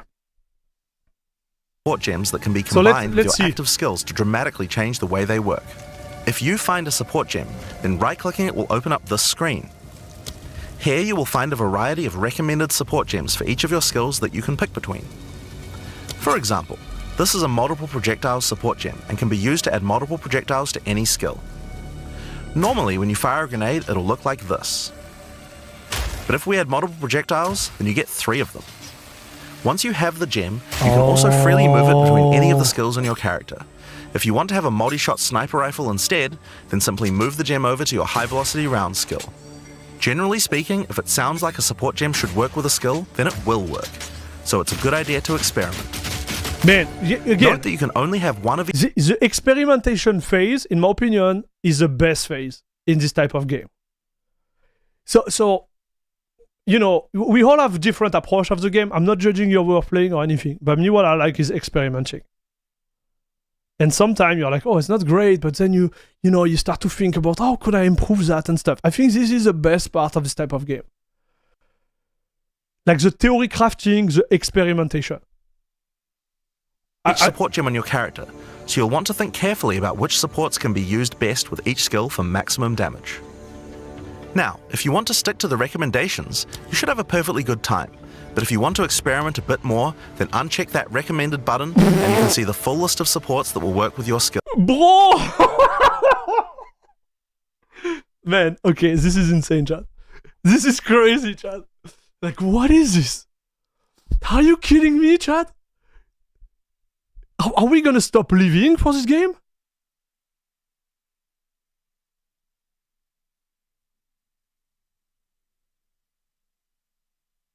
Bro! There are hundreds of support gems to choose from, and even we don't know the results of all the possible ways these can interact. Each skill can have up to 5 supports socketed into it, and if you're clever, you can come up with some pretty interesting ideas. Now all of this is just scratching the surface. You can make frost vortexes. Okay, how many times he's gonna say it's just scratching the surface? Like, how many times he's gonna say that?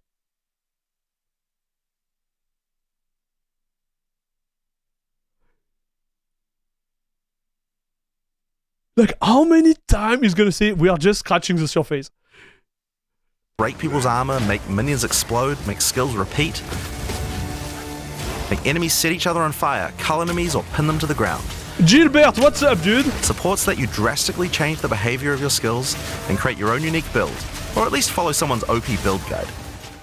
So, speaking of builds, let's talk about one of the most iconic Path of Exile systems, the passive skill tree. Okay, so I didn't know about that. And Fizzy was like, dude, you need to watch that. So we watched it, and I was like, what the heck is going on? Okay, like, what the heck is going on? This is a passive skill tree. Yes, it's huge.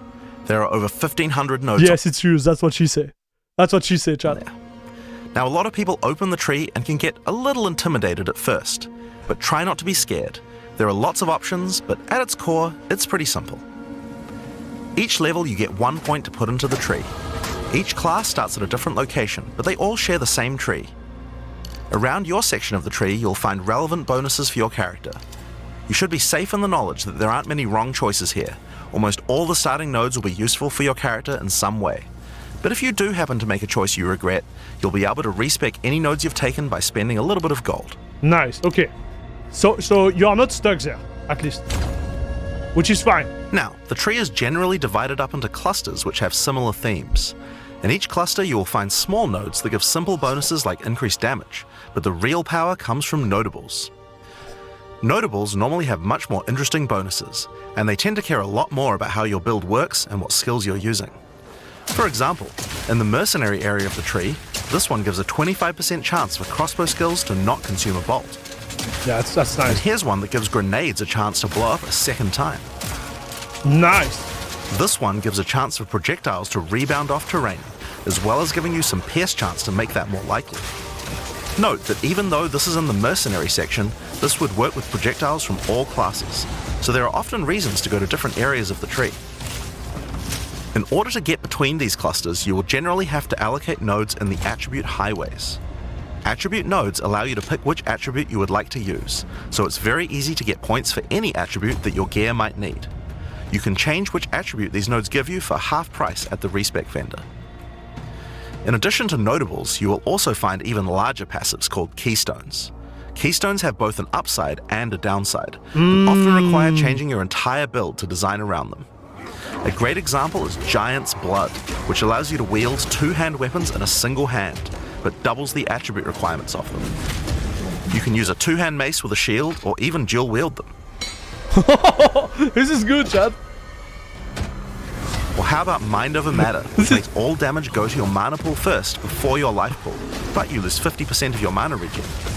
Skills like these can be tough to build around, but if you're up for the challenge, they can be very rewarding. As we showed you earlier on the Sorceress, you can swap between weapon sets on the fly as you use certain skills. One of the new features in Path of Exile 2's passive tree is that you can choose to have your passive tree change as you switch between weapon sets to take advantage of specific bonuses on the tree. For the Sorceress, you might want to change between fire and lightning specialization. Oh, wow. Or you could switch between one-hand and a two-hand setup in order to be able to block boss attacks while following up with heavy hits from your bigger mace. Or perhaps you could have a full curse setup on your witch to debuff enemies before switching to a chaos degen build for maximum damage. Whoa, this is awesome, dude. If you want to stick with just one weapon set, you can just use these specialization points as bonus points to invest however you like, but creative players will find plenty of opportunities with this system. I never You can did get that in weapon a game like that. specialization points throughout the campaign from optional bosses and quests. For example, if I manage to defeat the Crowbell, I'll get a weapon specialization book. There are lots of other permanent boosts available from the campaign too. On the map you can see icons that indicate the many optional encounters you can find. Some of them have permanent character boosts and others have powerful items. If you're having trouble getting past a boss, it might be a good idea to explore and see what you can find. For example, if you defeat Blackjaw the Remnant, you'll gain a permanent increase to fire resistance. One of the most important finds are spirit bonuses. You can find the first one here in the canopy in Act 1. Defeat the boss in this area to acquire a permanent addition of spirit. The permanent buffs you gain from spirit are very powerful, and every class will find a use for them, so make sure you hunt down these upgrades. There's one in each act. Now we haven't even talked about the most important element of character progression, items. That's why we're all here, right? Items in Path of Exile can be broken down into 4 rarity groups: normal, magic, rare, and unique. Okay. One of the things you're going to want to do as you play through the campaign is upgrade the items you find, and you can do that with currency items. An Orb of Transmutation will allow you to upgrade a normal item to a magic item with 1 mod. You can then apply an Orb of Augmentation to add a second mod, Then use a Regal Orb to add a third mod, and upgrade it to a rare. Finally, you can use some Exalted Orbs to add more mods to your rare to a total of 6 mods. What the? One of the things we think is really important is to make these options available to use as you play. All the items that add mods... Wow, wow, wow, wow, wow, wow, wow, wow, wow, what was that?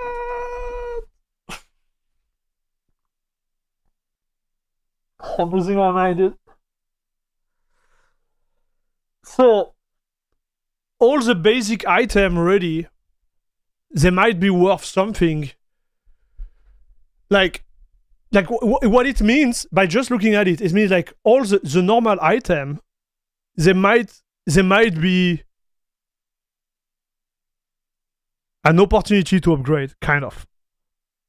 If you have what was the name you used? How did he call that? ...to a rare. If you have those orb, right?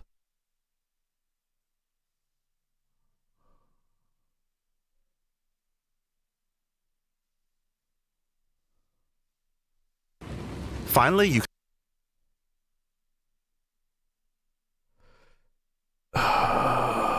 Okay, let him talk, because... Okay, let him talk. can use some Exalted Orbs to add more mods to your rare to a total of 6 mods. Because those mods, are they random? Like, how does it work? One of the things we think is really important is to make these options available to use as you play. All the items that add mods are much more common than they were in Path of Exile 1, Okay, so that you that's can nice. use them throughout your campaign playthrough. Okay. We want you to find things on the ground that can be crafted into upgrades much more frequently. Yeah, that's good. So As this well is as awesome. making the drop rates on these items much more common, you can also get them by disenchanting unwanted gear at the magic item vendor. No way! So wait. Dude! So you get the orb back?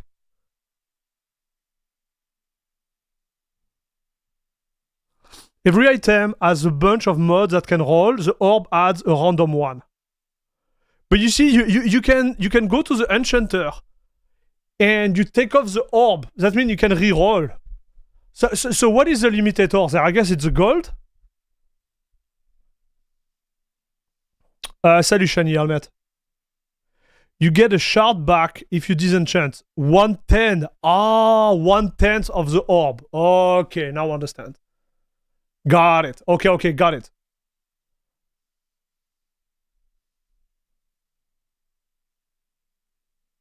Got it.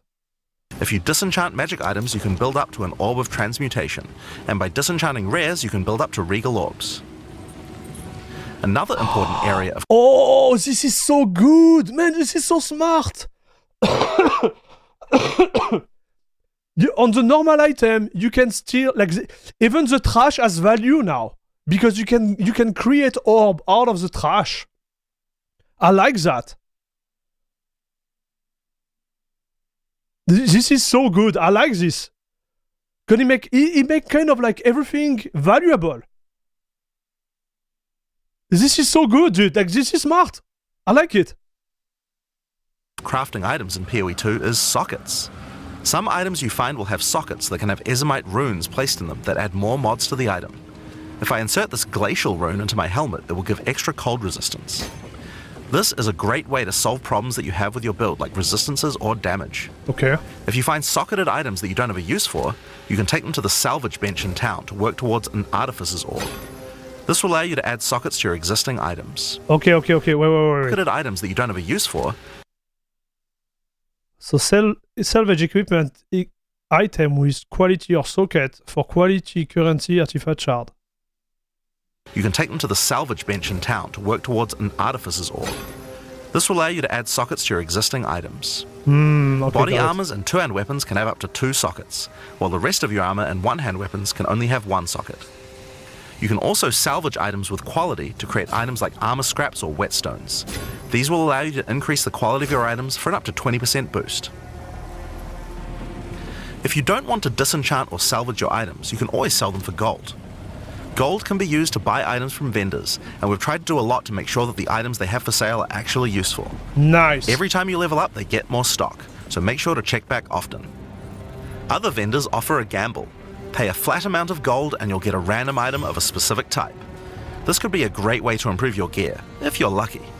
Gold is also used to respec your passive skills. Take advantage of this system to experiment with your tree and rework it as required. The other thing you might want to use gold for is the currency exchange. This allows you to exchange currency items with other players on an open market, in exchange for a small gold fee. Now, all items in Path of Exile are freely tradable. We never bind anything to your character, except gold. Now, most gear in Path of Exile 2 is randomly generated, but there's another type that isn't: uniques. They are especially rare, each with a handcrafted set of unusual mods which can dramatically change a character's build. They're not just better rare items, they can do much stranger things that can fundamentally change your character. Corpse Wade will make any corpses you run through explode into clouds of poison. The Sands of Silk is a body armor that changes your dodge roll into a blink, morphing you into sand as you teleport past your foes. Wow, that's nice. And of course, some uniques are just pure hits of dopamine, like Quill Rain, which just turns your bow attacks into full auto by doubling your attack speed. Each unique is something that you can build your character around. We try to make sure that most unique items have a potential use at endgame, even if you find them early on. And as you can see, every single unique item comes with custom art to match. Nice. The last character progression system that you can do during the campaign is Ascension. Starting in Act 2, you will come across Ascension trials, tests that you must complete to unlock your Ascension class. We'll explain these trials soon, but first let's take a look at what Ascending can do for your character. Each class has access to 3 Ascendancy classes, but at the start of early access, only 2 per class will be available. Ascendancy classes are unique to each character class, so choose wisely. They can drastically affect how you build your character. As a sorceress, you could become a Storm Weaver, a master of the elements. Tempest Caller causes elemental storms to be summoned each time you do a critical hit with a spell. With Strike Twice, you can stack 2 copies of Shock for more damage, and going deeper into the tree, you can make all your damage types apply Shock. Okay. Make a Shock build from any skill. Alternatively, you could become a Chronomancer and command time itself. What? She literally has the ability to stop time with Time Freeze. Not only that, but she has many other time manipulation abilities. Using Temporal Rift, she can teleport back to a previous location, resetting her life and mana back to what it was. Or with Time Snap, she can reset all her cooldowns and cast all her spells again. On the Warrior, you can choose between the Not Warbringer bad. or the Titan. The Warbringer channels the might of his ancestors to gain tremendous power. Using Answered Call, you can summon ancestral spirits linked to each of your totems. With Jade Heritage, you can encase your body in a protective layer that absorbs all damage until it breaks. Warcaller's Bellow allows you to explode the corpses of your enemies. And with Great Wolf's Howl, you can ignore the cooldowns of your war cries. Let all that anger out. The Titan class is all about hitting big. With Earthbreaker, every slam is a chance to create an aftershock. This could be fun, huh? This could be fun. With yeah. Crushing Impacts, every hit becomes a crushing blow, which will allow you to stun your enemies with ease. With Surprising Strength, you can take advantage of stunned enemies to deal 40% more damage. I like this one shot. As a ranger, you might choose to be a Deadeye, an expert markswoman who can take down foes with style. With Endless Munitions, every attack gains an extra projectile. With Gathering Winds, she gains a small increase to movement speed with every attack, but be careful, she loses them when getting hit. With Eagle Eyes, she will never miss, allowing you to stop wasting all those passive points on accuracy. Alternatively, you could become a Pathfinder, the master of flasks and poison. She can choose from one of several throwable concoctions, allowing her to spend her flask charges to throw explosive bottles that deal various types of damage. So the differentiation is A bleeding cool, concoction will make your enemies bleed, while a fulminating one can shock your enemies. but I don't allowing think you this to is do what's extra gonna damage. make the big difference, right? Contagious Contamination allows her to spread poisons between her Maybe foes, I'm wrong, but... while Overwhelming Toxicity doubles the number of stacks they can be infected by. Running Assault allows her to move much more quickly while firing, while Relentless Pursuit makes her totally immune to being slowed by enemies. The Witch can ascend into the Infernalist or the Blood Mage. Oh, As an Infernalist, she can summon a loyal Hellhound companion. The Hellhound sets enemies on fire, as well as taking a percentage of the damage if the Infernalist gets hit. With Pyromantic Pact, you can turn your mana into Infernal Flame. As you cast more spells, the flame builds up, and if it overflows, you'll take damage. Oh, Using nice. Bringer of Flame, you'll want to make sure you keep the flames topped up. While your Infernal Flame is above 30%, all damage from you and your minions will ignite enemies. She can also transform into a literal demon. While in demon form, she takes an increasing amount of damage, but her cast speed and damage increase rapidly as well. So if you're planning on transforming into a demon, make sure you stack a lot of life recovery. What the heck? She can also become a blood mage, a master of life and energy. All blood mages must pay the price of making skills cost life as well as mana, but in exchange, every monster they kill will drop life remnants, which allow them to quickly gain back that life.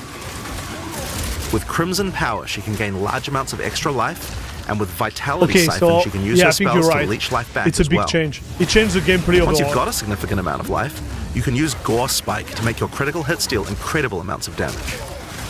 A monk who is in tune with the elements might become an Invoker. With Elemental Expression, the Invoker will create waves of elemental power each time he does a critical strike. With Faith as a choice, you gain the ability to meditate, allowing you to double your energy shield. Choose between I am the Blizzard or I am the Thunder to specialize in cold or lightning. And I Shall Rage will allow you to turn into an unbound avatar.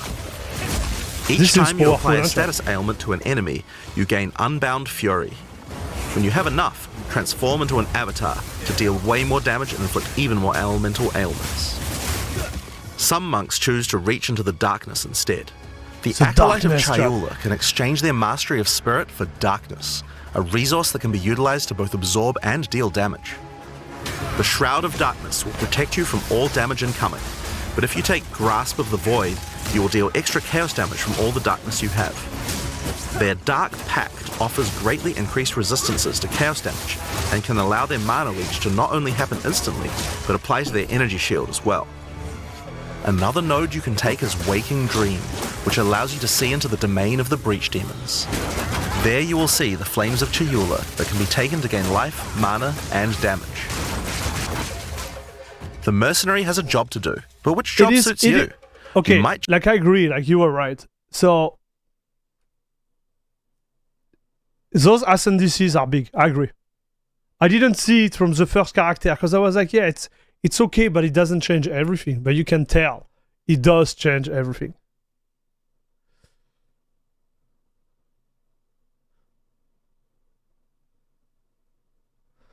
PU2 have anti-cheat that Linux does not support, but I will play on Windows for sure. Captain Marcin, like, stop trolling. I'm gonna have to ban you, brother.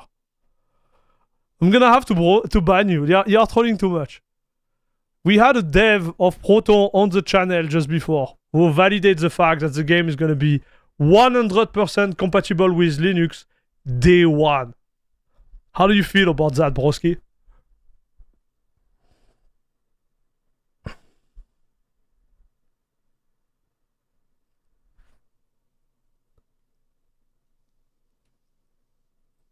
Choose to become a witch hunter. Obsessive rituals will give you a sorcery ward, allowing you to defend yourself against elemental hits in exchange for less defense against attacks.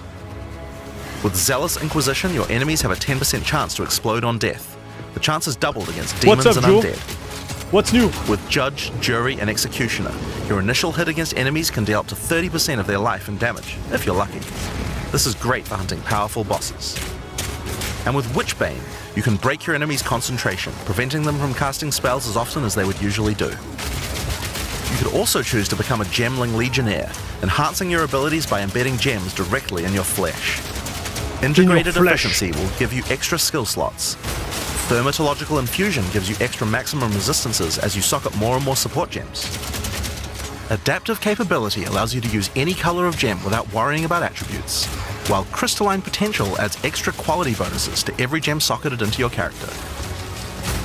So those are the Ascendancy classes for the start of early access. But one thing we haven't talked about yet is how you ascend in the first place. You will never finish the game with all the classes. Ascension in Path of Exile 2 requires completion of one of the Great Trials, which you'll find as you progress through the campaign. Okay, so this is what he mentioned. Each one is associated with one of the major cultures of Rayclast. Located in the Vasteri Plains are the Maraketh, a culture of rich tales and brutal traditions, who must do whatever it takes to survive in the desert. The highest position in Maraketh culture is a Sekema, and it is not a title. Okay, dude, there is something about the angle. Like, the angle of camera in this game is kind of like from another world. Look at this. Look when the dude walk. Look at it. Look at the angle. Starry Plains are the Maraketh, Look here. a culture of rich tales and brutal traditions, It's like- who must do whatever it takes to survive in the desert. The highest Even position here, in watch Maraketh out. culture is a Sekima, and it is not a title given freely. All aspirants must complete the Trial of the Sekimas, a grueling gauntlet that will... It is so different, dude. It's really nice.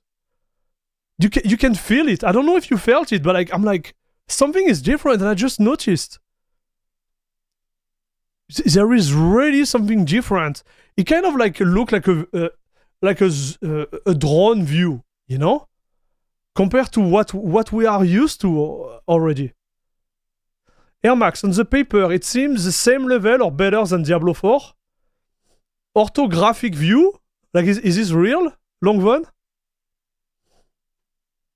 Like the view, like the perspective in the game is totally different. I really like it. So is it better or the same level as Diablo 4? I think it's not for the same, I would say like people. Not for the same gamer. This one is going to be a way more in-depth, complex, hard to play type of game versus Diablo 4. Diablo 4 is just, you know, more casual. This one is going to be, I think, a little bit more complex, to say the least. This is just what you can do for the campaign. We didn't even talk about the endgame yet. Test their strength, will, cunning, and patience. To enter, a warrior of the Maraketh must prove their worth by trapping the soul of a djinn in a coin, and you are no different. Once you have earned your coin, it may be placed on the relic altar to begin the trial.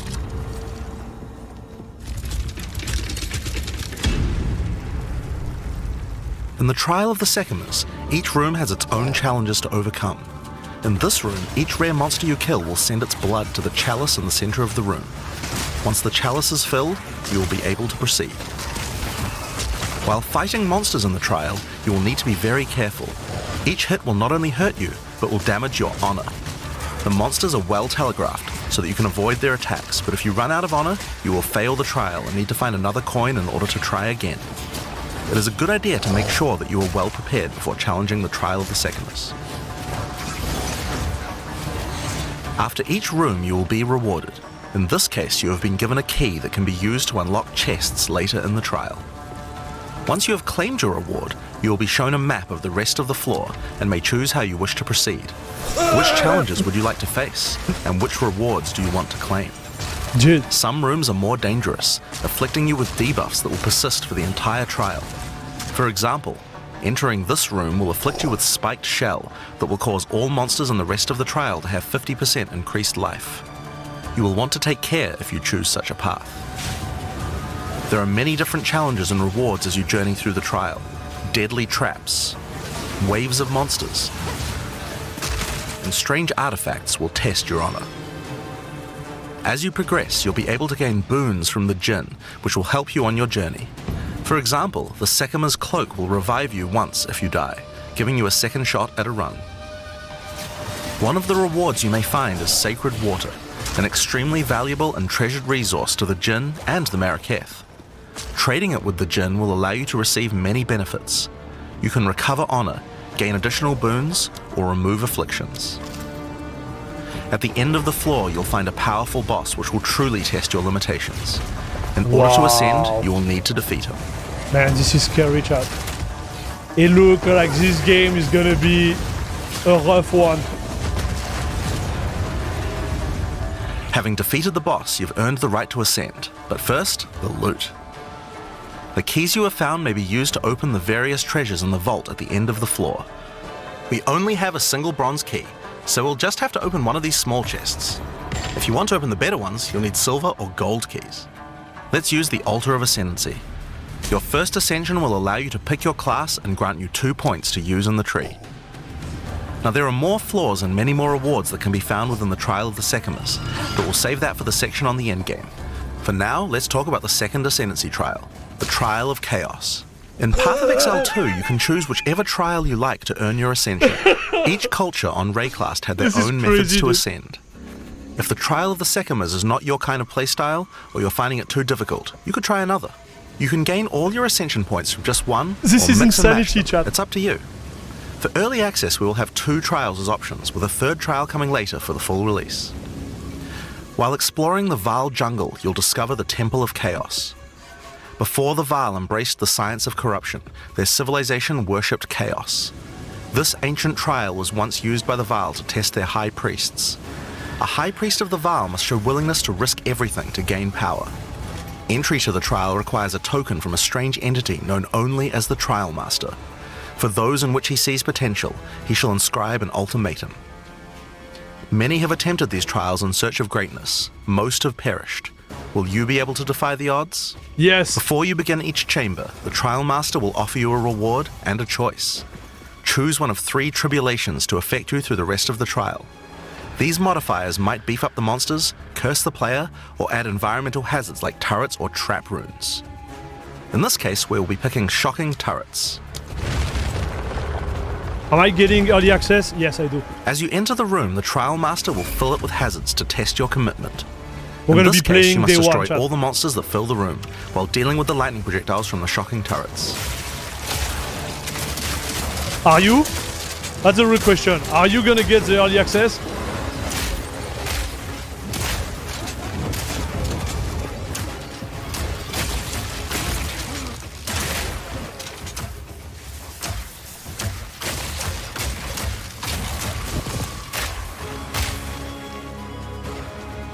Hey, salut Zuka.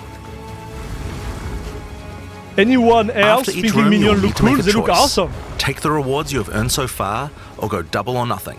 Increase your rewards, but take on more risk. Like, the game is insane. Each tribulation you add is minor on its own, but they quickly stack on top of each other and can become overwhelming. There are many types of chambers in the trial. Each will test your resolve in different ways. This one simply requires you survive for a certain amount of time. Another requires you to escort the stone idol through the level as elevators full of monsters descend to attack you. Should you be able to get through the first 3 chambers, you will face your first boss. The order of the bosses is random, and combined with the tribulations you have selected, the fight will never feel the same. Of course.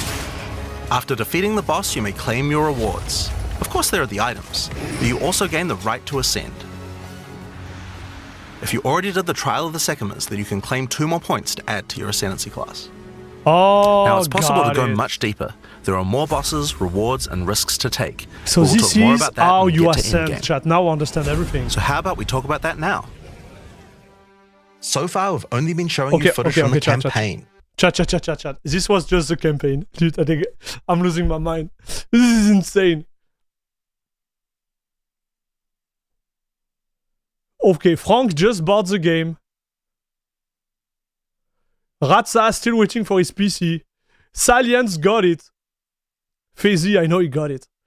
Karamam is gonna buy it after the stream. I wanted to hate it, but this game actually does like insane. I agree.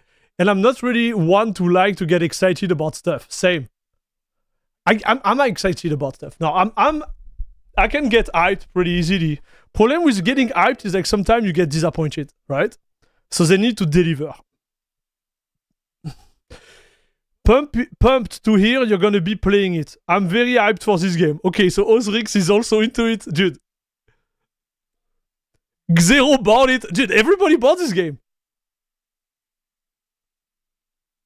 Nice.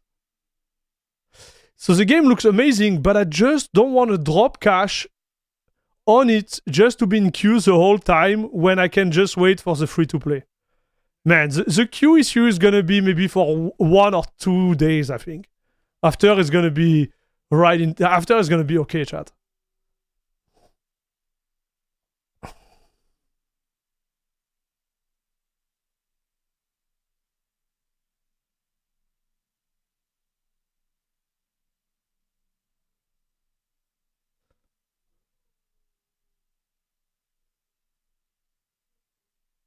Only thing I'm really worried about is server stability the first day. Man, we would go through it. We would go through it.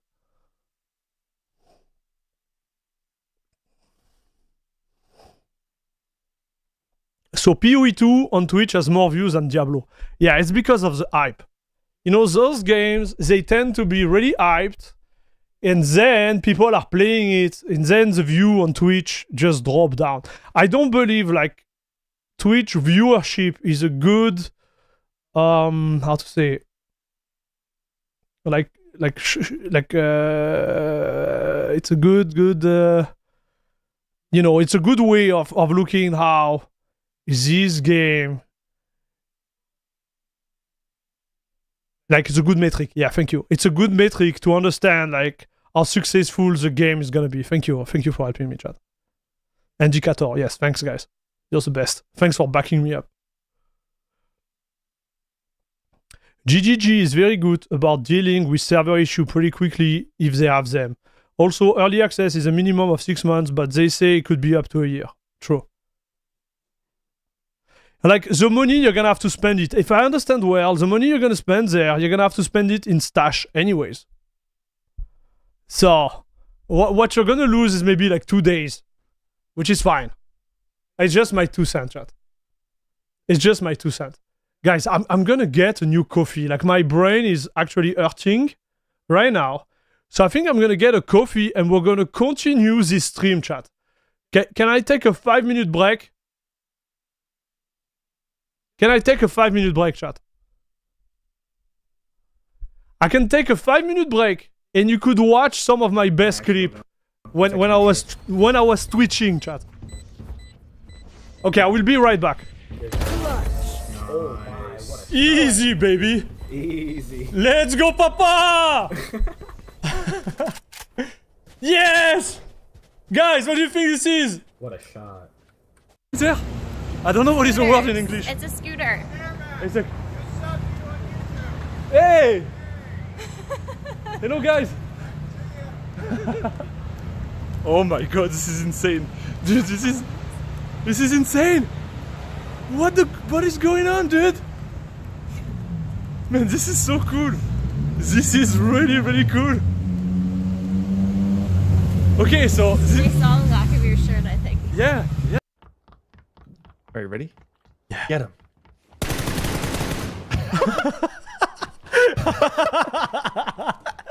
Oh no, that guy's uninstalled.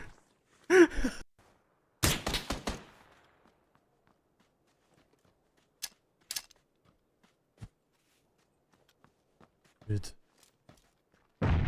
Oh, let's go, papa!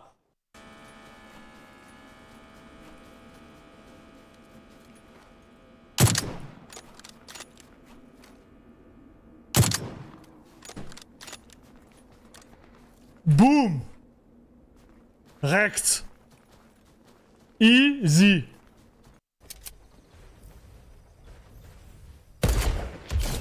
Oh! Put him down! Let's go! This one was on the left side.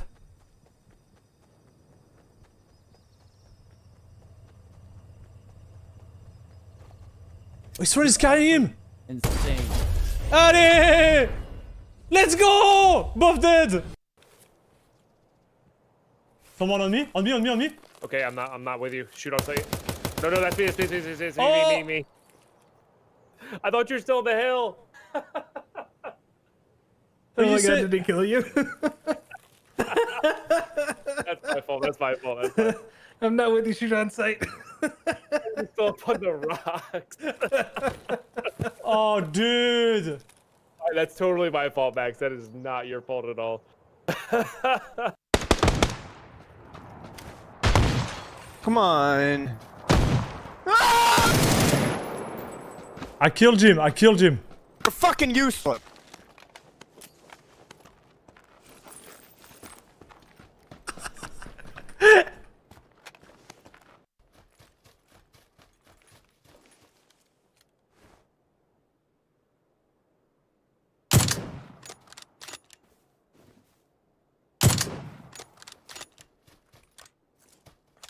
He didn't react, this guy. It's like, hey, I found a rock. Man, the react. You have to react fast. Here we go. Nice. Good Let's shots. go, papa. Let's go, champion. Very nice. GG. Yeah, I change everything when you play with buddies. Like, it's that. Yo, I'm gonna get some nades off this body.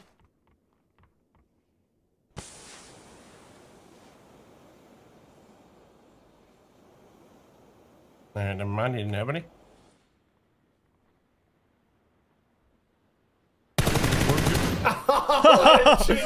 Yay!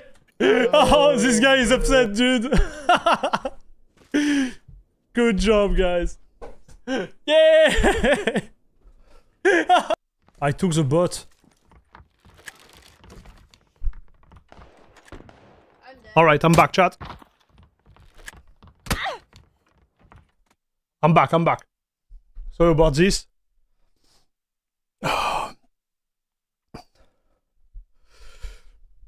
So what is... Salut Griffon Elix. Elilx. Man, I'm gonna call you Griffon, okay? What is the actual release date? Is it known? So the early access is on December 6th. And the early access is planned to be between 12 months. 6 to 12 months. No actual release date yet, but the early access for now, yes. Air Max went for BF shopping. What is BF? What is this?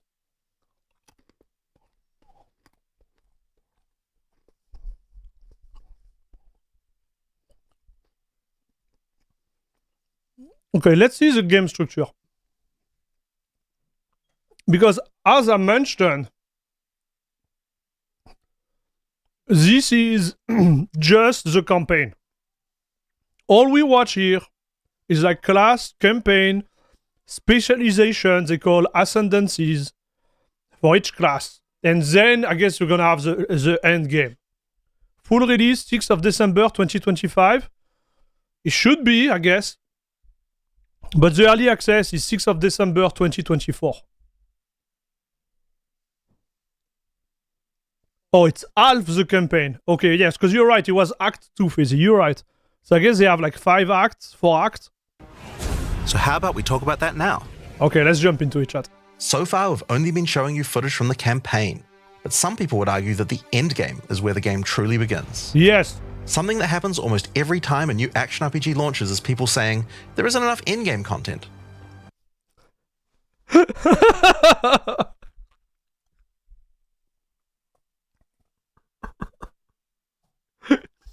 Man, he's violent, chat. There is not enough in-game content. And he's right. This is exactly what I was saying earlier. There is not enough. Well, we want to make sure that in PoE 2, people don't feel that way. And we actually only changed our development priority for this recently. The first 3 acts of PoE 2 already take around 25 hours to complete if you're a new player. This is already a pretty significant campaign. On the other hand, people spend hundreds of hours in endgame each league. We realized that finishing the rest of the campaign for early access was actually a bad idea. Instead of having acts 4 to 6 in early access, we could concentrate on endgame and make that great. For new players, a 25-hour campaign is already a huge game with lots of content. But for existing action RPG players, what you mostly care about is all the endgame challenges to overcome. Yeah. So several months ago, we switched the entire development team's focus over to making endgame content. At the start of early access, there will be 50 bosses and around 400 monster types. But the great thing is that the rest of the game is like 80% there. We'll be adding content to roughly double the size of the game during early access and into release. Now, in order to make the endgame happen at the same character level as what it would be after we added the rest of the acts, we've added a second difficulty level called Cruel, where you repeat the campaign with all the monsters and bosses leveled up. And of course, new rewards. You can kind of think of it as... Oh... He heard me? Diablo 2 has been out 2 years and there is still enough endgame content, I agree. It's just the mechanic. Honestly, I think the endgame content is there, but the mechanic to get to the endgame are not good. Sorry, the mechanic within the endgame are not good. And to get to the endgame. I don't know if it makes sense, but that's my point of view towards that. So here, the fact that they don't release the 3 other act, I'm like, I'm happy and not happy at the same time. Because I feel like I paid the game, but I won't have access to those acts. But it's an early access, so yeah, it's fair. I would say it's fair. I'm just disappointed I don't have access to it. Means like I'm gonna have to redo everything, right? You have to replay the 3 act twice to go to the end game, so you have the right level. Yeah, makes sense. It's like a new game plus. Makes sense. It's also a lot faster to get through the content the second time as your clear speed increases. Okay. That will take you to around level 65, where the end game begins. Nice. Once we add the remaining 3 acts, we'll be removing cruel difficulty, so you'll progress straight from the end of Act 6 to endgame. But what is the endgame? To explain that, I'll hand over to Mark. He can tell you all about it. Hi, Hey, I'm what's Mark up? Roberts, Game Director on Path of Exile 2. Well, one thing... Listen, chat. Is that me or their mic are trash? Like they are making this S sound, you know, like. So on purpose, on my mic, I have like a module on my mixer that removes it. Like that, it doesn't like do this S sound. But if you listen to them, it's just like it's hurting my ears, chat. Is it the same for you? Like it's just bad. that Path of Exile is known for is having a lot of distinct endgame content to choose between. Each endgame mechanic needs to have its own progression system, areas, bosses, rewards, and player power that can only be gained from that content. We are going to be adding a lot more over time, but for Path of Exile 2 we decided to start with 7 distinct systems you can Guys, progress happy through. Friday. Thanks for watching again. This is the Atlas, and it serves as the core of the endgame for Path of Exile 2. It's infinite cow, and this is expands in beautiful, all dude. directions. Now, we are not going to spoil the plot too much here, but corruption from the beast has blighted the land, and your objective is to help fight it. In the center of the Atlas you will find the Ziggurat, a temple in which the Val research the fundamentals of space and time. Here, we can open portals to nearby locations and begin cleansing corruption and finding resources. Okay. In order to power the portal device, we will need waystones. Each waystone has a tier which will determine the level of the monsters that you will face. To go to an area, simply click one that is adjacent to an area that you have already completed. Oh, I Insert need the traverse. waystone and click Traverse. Nice. Portals will open, allowing you and your party to travel to the area you have selected.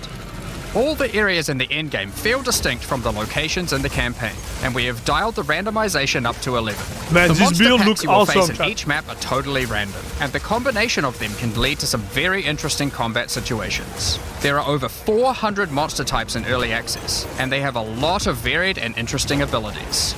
Depending on which combinations you face, you might find some serious challenges. In order to cleanse the corruption from the area, you will need to defeat all the powerful rare and unique enemies in it. Once you have done that, the area will be marked as completed and you will be able to travel past it to progress deeper into the world. If you die, then the map can no longer be run, and you will have to find another way around to get to the areas behind it. Wait. What? If you die... What did he say? All the powerful rare and unique enemies in it. Once you have done that, the area will be marked as completed and you will be able to travel past it to progress deeper into the world. If you die, then the map can no longer be run, and If you die, then the map cannot longer be run. you will have to find another way around to get to the areas behind it. I don't understand, chat.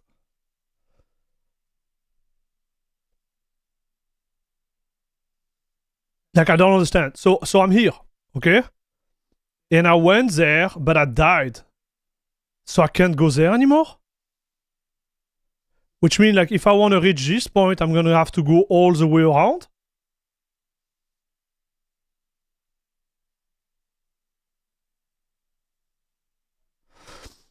You open the map and you have 6 portals.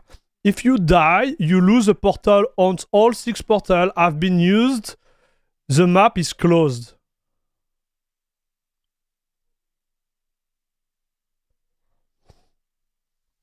But man, like... This is insane, no?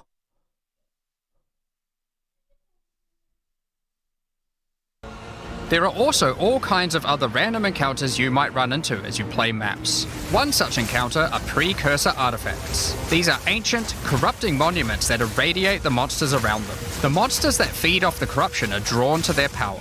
If you defeat the monsters and cleanse the artifact, you will get a powerful temporary buff. Some of the buffs make you faster, others rain lightning or fire around you, and Just some don't die. even give you increased experience or help you find better items. You can also find strong boxes. These enigmatic chests guard piles of treasure, but are always a trap. Monsters lie in wait to attack you the moment you open it, and the boxes often have mechanisms to unleash powerful spells or dangerous debuffs. There are different types of strong boxes containing different items, and you can even use your currency items to craft them on the fly, so you can optimize the content. But be careful of opening one you can't handle.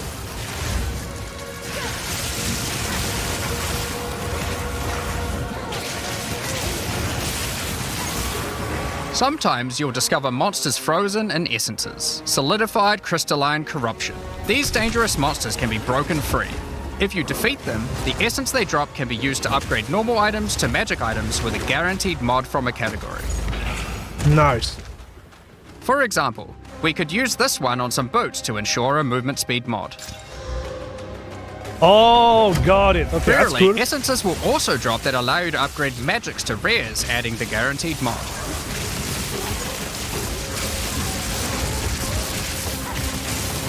I'm really curious to see how the progression is gonna be, dude. This is incredibly powerful, since it allows you to get a second deterministic mod in your crafting projects. This is awesome, Combining chat. these with the currencies that are commonly found in Rayclast for modifying items, and we can get a very nice pair of boots indeed. Indeed. Waystones, like all items, can also be crafted using your currency items. Adding prefix mods will improve the rewards, while suffix mods increase danger. The more dangerous a map is, the more waystones will drop. Adding mods to your waystones is key to progressing to higher tiers and sustaining them, but it will require you to take on larger challenges. There are a variety of factors you'll have to consider when crafting your waystones. Some maps will have higher density, some lower, some have more magic and rare chests, or monsters, some are more linear, and others more open. Make sure you explore and think about what makes certain maps good if you want to maximize your returns. As you cleanse corruption from higher and higher tiers of the Atlas, you will gain points that you can spend in the Atlas tree. This tree allows you to juice the danger and rewards of all areas in the endgame. You could increase the number of monsters, the number of rares, the number of precursor artifacts or strongboxes, even the quantity of item drops. As you explore the endgame world map, you'll notice various different biomes, from snow-capped mountains to dense jungle valleys. Most maps are restricted to certain biomes. As you continue to explore deeper into the Atlas, there are all sorts of things to discover. These cities are constructed by different peoples of Rayclast, and Bro. Like, what are we watching, chat? What are we watching, chat? What are we watching, dude?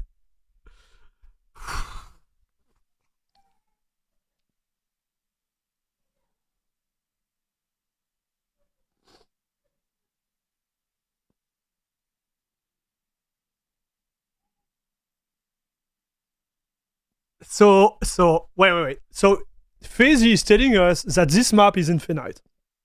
Okay? So this, it's okay.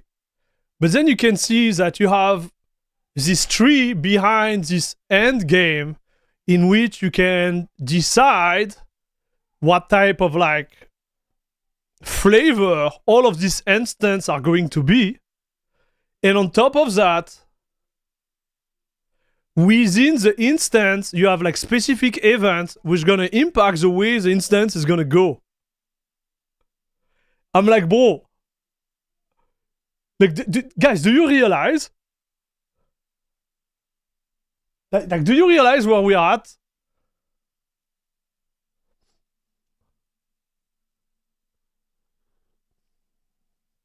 Waystone. Rift case from Diablo 3, but you can craft them to make them harder and reward better. Yes.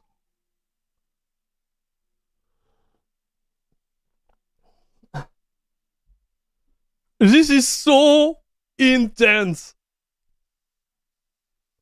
have specific items that can be found there. These strange structures marked on the map don't appear to do anything for now. Perhaps you'll work out how to use them later. You might find unique maps like Untainted Paradise, an undisturbed island full of beasts that give an extreme amount of experience. You may even find a lonely man just enjoying his retirement who will give you a unique item for free. In addition, you can find special areas that would make a good spot to set up camp.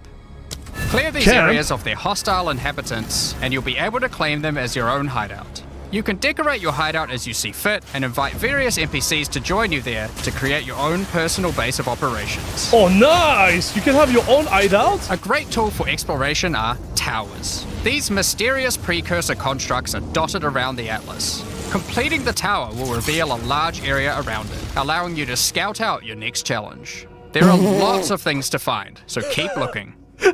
Some sections of your Atlas are influenced by corruption. This adds extra modifiers to the maps in the region, increasing difficulty and rewards. Boys, like this is...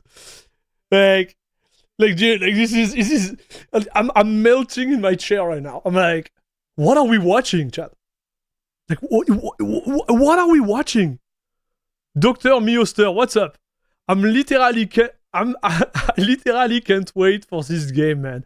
I hope the Linux experience is going to be easy. Oh, it will be awesome, dude. We had one of the Proton dev which was in chat.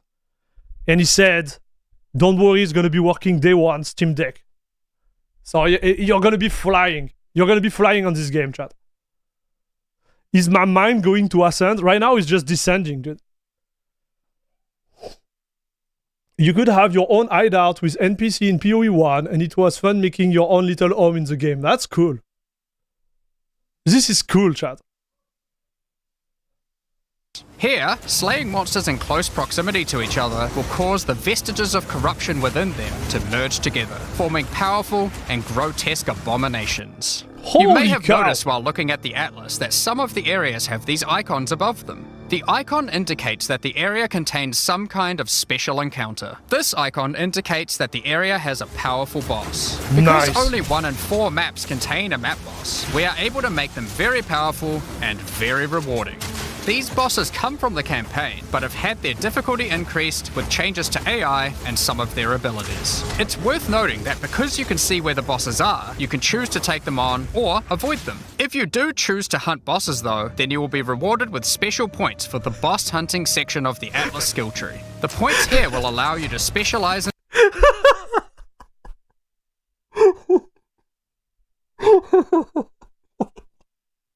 Guys, I'm dying right now.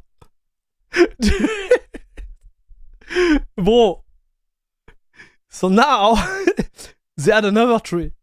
This tree is just for the boss, chat. You can edit the hideout with object, crafting tables, and more decoration. It's like a mini Sims game. If I could play on my Steam Deck, but my PK Machine OS also wants to go. You can play on both, Dr. Mioster. There is always another skill tree, in Path of Exile. This is awesome, chat. Like I'm giving you much greater rewards for defeating them. Now I want to see how the game feels. For each different type of content in the endgame, we are adding specialized trees in order to make it so you don't feel the need to respec your points when you change between different types of content. We will be showing you 7 of these by the end of this presentation, so there is still a lot more to come. Bosses are not the only icon you will see on the Atlas. Let's take a look at one of the endgame systems, Breach. If you played PoE 1, you might be familiar with Breach. For PoE 2, we have created sequels to several PoE 1 leagues. While the mechanic is familiar, the monsters, bosses, rewards, and progression are all new. A breach is a tear in the fabric of reality. Opening it will allow you to see the demons and otherworldly monstrosities that lie in wait on this other plane of existence. By engaging with a breach, you'll create a bridge between their world and Rayclast. In order to keep the breach open, you will need to kill the demons that pour forth. The faster you can kill the monsters, the more monsters you will fight, and the more loot you will find. You can also find clasped hands that will open and drop more items if you run over them. These can be a good boost to the rewards of the breach, so keep an eye out. One of the rewards that you may find while fighting monsters from Breach are tablets. Tablets are special items that can be used with precursor towers to add more encounters to the Atlas. Breaches will drop breach tablets. Clicking on a completed tower will allow you to consume the tablet to add more breaches to areas within range of the tower. This makes all the content in the Atlas self-sustaining. Want to do more breaches? Find the tablets, add them to your towers, get more breaches, getting more tablets. Soon your Atlas will be covered in otherworldly domains. In addition, like all items in PoE, you can craft them. Use your currency to add mods to your tablets, allowing you to upgrade all the breaches in range. Tablets can have up to 2 mods. These mods do things like adding extra rare monsters, extra clasped hands, or even mods to density of breaches, allowing you to keep them open longer. Often you will find multiple towers near to each other with overlapping areas of effect. This can allow you to rarely juice the mechanic by stacking the mods from multiple tablets. In your fight to hold the breach demons at bay, you may want to use the powers of their world against them. Each endgame mechanic always has player power that can only be gained from that mechanic, and Breach is no different. In Breach you will find catalysts, items that can increase the quality of rings and amulets by improving specific mobs. You can also find Breach Rings, a special base type that can have its quality improved by catalysts up to 50%. In this case, you could create a ring with around 170 life. Breach Rings can become some of the strongest rings in the game, giving you some good motivation to face the demon hordes. In addition, each endgame mechanic needs to have a Pinnacle endgame encounter. While killing Breach monsters, Okay, guys, I'm losing my head right now. Like...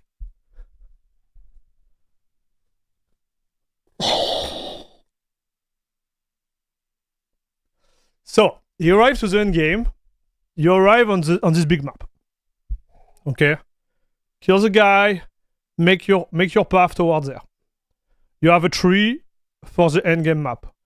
You have a tree for the endgame boss. Then you find those items that open the altar world or open the breach to get more content. But those breach, you can accumulate them on the same area to redo the same area and farm even more. But then, when you do that, you need to go to the... What do you say? The Pentadruid. Like, this is insane.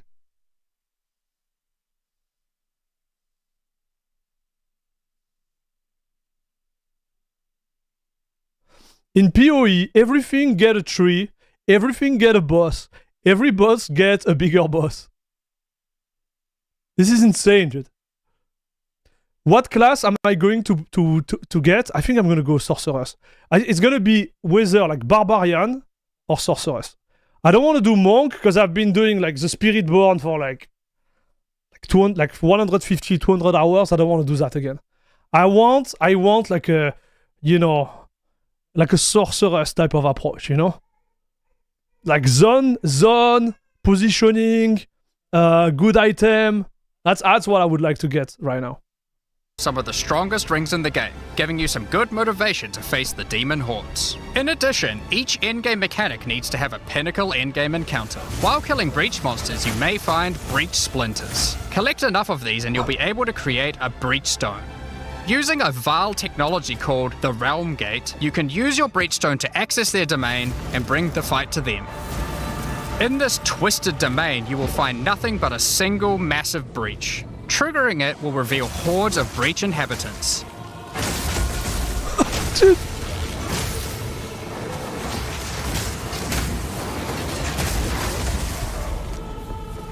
And should you be fast enough, you will be able to fight their leader, Zesht. We that are one.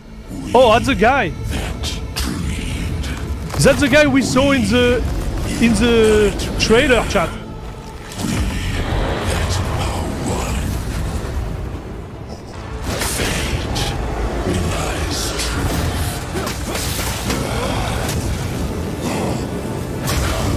Man, he has a lot of life. Look at him. He just broke his shield right now. And he has his shield again. Dude, that's gonna be a rough... one of the Pinnacle encounters of PoE 2. That's gonna be a rough fight. Rest of them, so you will have to discover them for yourself. But rest assured, this is some of the hardest content we have ever made. All of these encounters have specific uniques that can only be found from them. But that's not all. We still have the progression system. We didn't Defeating scratch the Zesht will surface. give you points to allocate into the breach section of the Atlas tree. Allocating these points will make breaches and the breach domain even harder, but will give you more rewards. The small nodes will increase the difficulty of the twisted domain, while the large nodes have more specific bonuses. For example, this node adds more clasped hands to your breaches, and adds a pack of magic monsters that can guard them. Get some more points and you can allocate Waking Nightmare, which will double the number of splinters you get from clasped hands, and inflict you with a mysterious debuff. In order to earn more points, you will need to defeat Zesht at a higher difficulty, and some rewards from Zesht can only be found by increasing the difficulty of the Twisted Domain above certain thresholds. Defeating Zesht at difficulty 4 will be a challenge indeed, but there are many more threats in Break Class. He got slapped like a cockroach. Ritual altars are sacrificial sites built by the mysterious King in the Mists. If you encounter this symbol on the Atlas, then you know that the area contains ritual altars. Ritual altars demand tribute. Every monster you slaughter in the circle will feed the altar. After the sacrifice, touch it to begin the ritual. The monsters you just killed will be resurrected by the King of the Mist's dark magic, and you must fight to survive. The tribute you have offered to the altar can be spent to buy powerful items, but they can be expensive. To gain more tribute, you will want to find more altars. Each successive ritual you do within an area will spawn the monsters revived by the previous ones, in addition to the ones you sacrifice next to it. Oh By my the end of an gosh. area, you'll be fighting a truly imposing number of foes, That's- but will have a that's significant amount of tribute to spend. One of the rewards you can buy with tribute are omens. These are special items that allow for meta crafting. Crafting items that affect other crafting items. Have an item with good prefixes but bad suffixes? This omen will help you to remove the mod you don't want while keeping the ones you do. There are a bunch more of these with different effects, but we will leave them for you to discover. Now don't forget that Ritual will also drop tablets, which can be used to specialize into getting more rituals. If you want to get to the Pinnacle boss of Ritual, then you will probably want to use them. They can also be crafted to grant mods, making your rituals more rewarding. The Pinnacle encounter of Ritual is the King in the Mists. Feared by the Asmeri people, he is said to have brought eternal darkness to the Wildwood. We won't show the encounter, but just like Breach, there are a range of unique items you can get for defeating him, and you will gain points in the ritual section of the Atlas tree. Another one. Some Let's maps go. have been touched by insanity. A mysterious entity has taken a special interest in you. Step through the looking glass and you will find your nightmares coming to life. When you touch a mirror, the mists of delirium will spread out across the area, infecting your mind. You must stay within the mist to maintain the nightmare, which is as profitable as it is terrifying. Everything you kill will increase the rewards that drop. However, the deeper into the mist you travel, the stronger the monsters are. Be careful not Nice. to overstay your welcome. Rare and unique enemies will become vessels for terrifying demons, who will manifest out of them to unleash powerful attacks on you. The mist also This is offers crazy, a strange crafting material, distilled emotions. By combining these emotions, you are able to instill your amulet with a notable from the passive skill tree. This is like gaining an extra passive point for free, attached to your gear. They are also particularly great because you don't have to traverse the tree to get them, allowing you to get off-class bonuses that would normally be much harder to get. Wow. Distilled emotions can also be used to instill your endgame maps, applying Delirious to them and adding additional difficulty and rewards, allowing you to further juice your endgame maps. The tablets you can find from Delirium can be used to further improve it, increase pack size, make the fog dissipate slower, or improve your progress towards the Pinnacle encounter of Delirium. Speaking of which, every now and then you will find simulacrum splinters. The mysterious entity will create strange encounters based on warped versions of This your is own crazy, memories. Monsters and simulacrums come in waves that get progressively more difficult. You will receive loot at the end of each wave, and you will have to make the decision to leave now or continue on, facing up against even tougher foes from the mist. The bosses you will face as you get deeper into a simulacrum are truly terrifying. If you can complete a simulacrum, you will gain points for the Delirium section of the Atlas skill tree. Next up, we have Expedition. Occasionally, while clearing corruption, you will encounter these Kalguran settlers. So, you know what, guys? I want to tell you something. We didn't touch multiplayer yet. I want to see if I can play with my buddies. Because so far, I just saw solo players. We watched like the duo on the couch, but We didn't talk about multiplayer, yet, right? Kalgurans have discovered ancient burial sites with lost Verisium artifacts, and they want you to help dig them up with explosives. The Kalgurans have marked the locations where the relics can be found. Place explosives as best you can to dig up as many as possible. There is just one problem. Corruption has brought the corpses of their ancestors to life, so you might have to do a little cleanup before you can reclaim the artifacts. Little cleanup. Okay. You can also play find up to remnants, 6 people. the destruction of which will further anger the restless dead.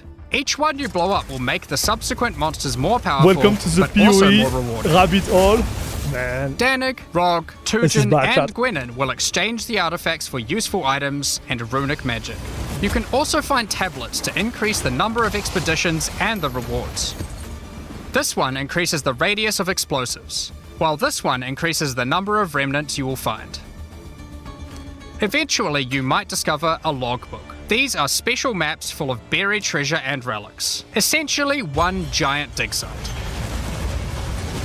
Here, you can create an extremely long chain of explosives and go through a very high number of remnants. But be careful, many remnants have mods that can really brick your build, so you will probably want to avoid these ones. If you add too many remnants, you could easily make the encounter harder than you can handle. There are all sorts of interesting things buried under the ground in logbooks. You might find dripping caves and hidden pirate caches. But the most powerful encounter This is mod look Olmoth, fun the too. ancient undead commander of the Knights of the Sun. Defeating him will grant you unique rewards, as well as points to spend in the expedition section of the Atlas tree. So those are the in-game systems on the Atlas, but we are not done yet. The trials we talked about earlier have... But we are not done yet. Even TKG sings the same thing. 9,000 hours on the first one and still scrapping the surface. Bro.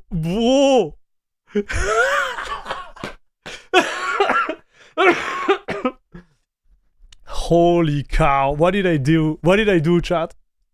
You know, I have a mental issue, chat. I'm going to tell you something. I think, and I have to be honest with you, I have a mental issue. When I start something, I like to finish it. So, it started a long time ago, especially when I'm with video game. I'm like, I need to finish it. So the latest example was Diablo 4, right? So Diablo 4, which was not that hard. Honestly, it was easy, but it was fun, so I did it. Like Diablo 4, to give you an idea, I arrived at a point where I could do in 1 hour of farm. So the game has 300 level, okay? In 1 hour of farm, I could do level 0 Paragon. I think I calculated to 260 Paragon in 1 hour, chat. Like, I was like, I need to crush the game. But it was relatively easy. I think this is the type of game where if you want to get to that level, you're going to lose your life.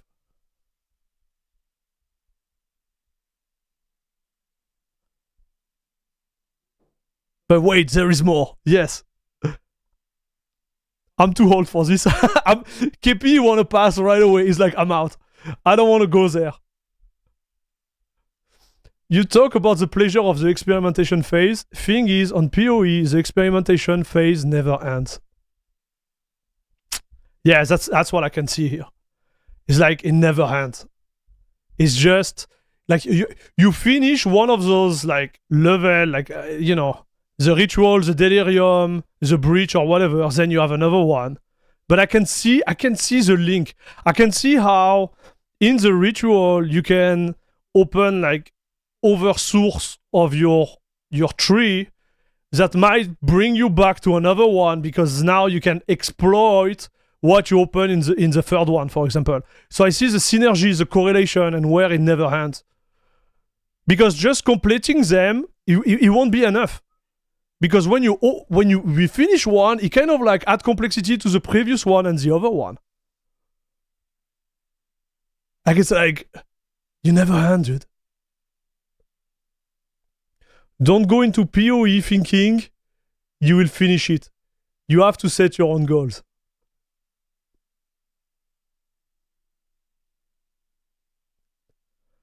I play 2 leagues out of 4 every year, but I no live that one. So what are leagues? They are season. By the time you have figured out something out, they drop a new league. Okay, dude. I hope I will be able to learn to play this game. It looks kind of complicated. It looks complicated, but this is what it makes it Much more content attractive, when you right? get to Endgame 2. Just like the other Endgame systems, they also have progression mechanics, unique rewards, and player power that can only be gained from them.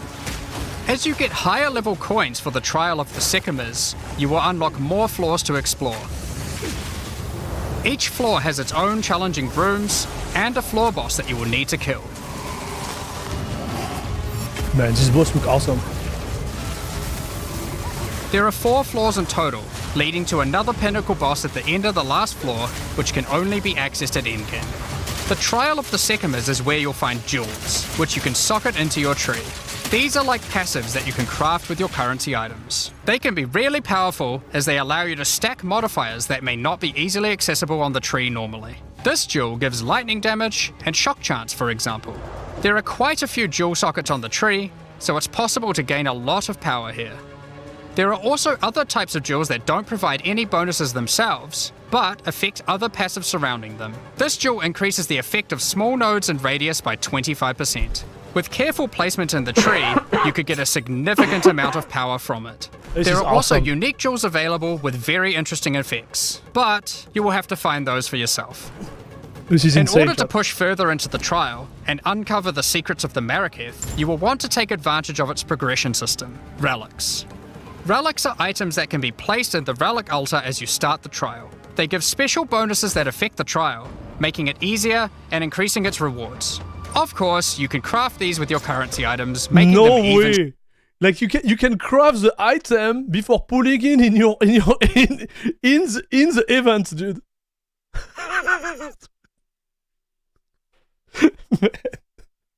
This is so good. Can you play this game in a more casual way? Of course. But Martin, this is what it makes it so good, because you can just play for fun. You can just do the campaign and it's okay. But it's more for the player who want more. If you want more, there is content for more.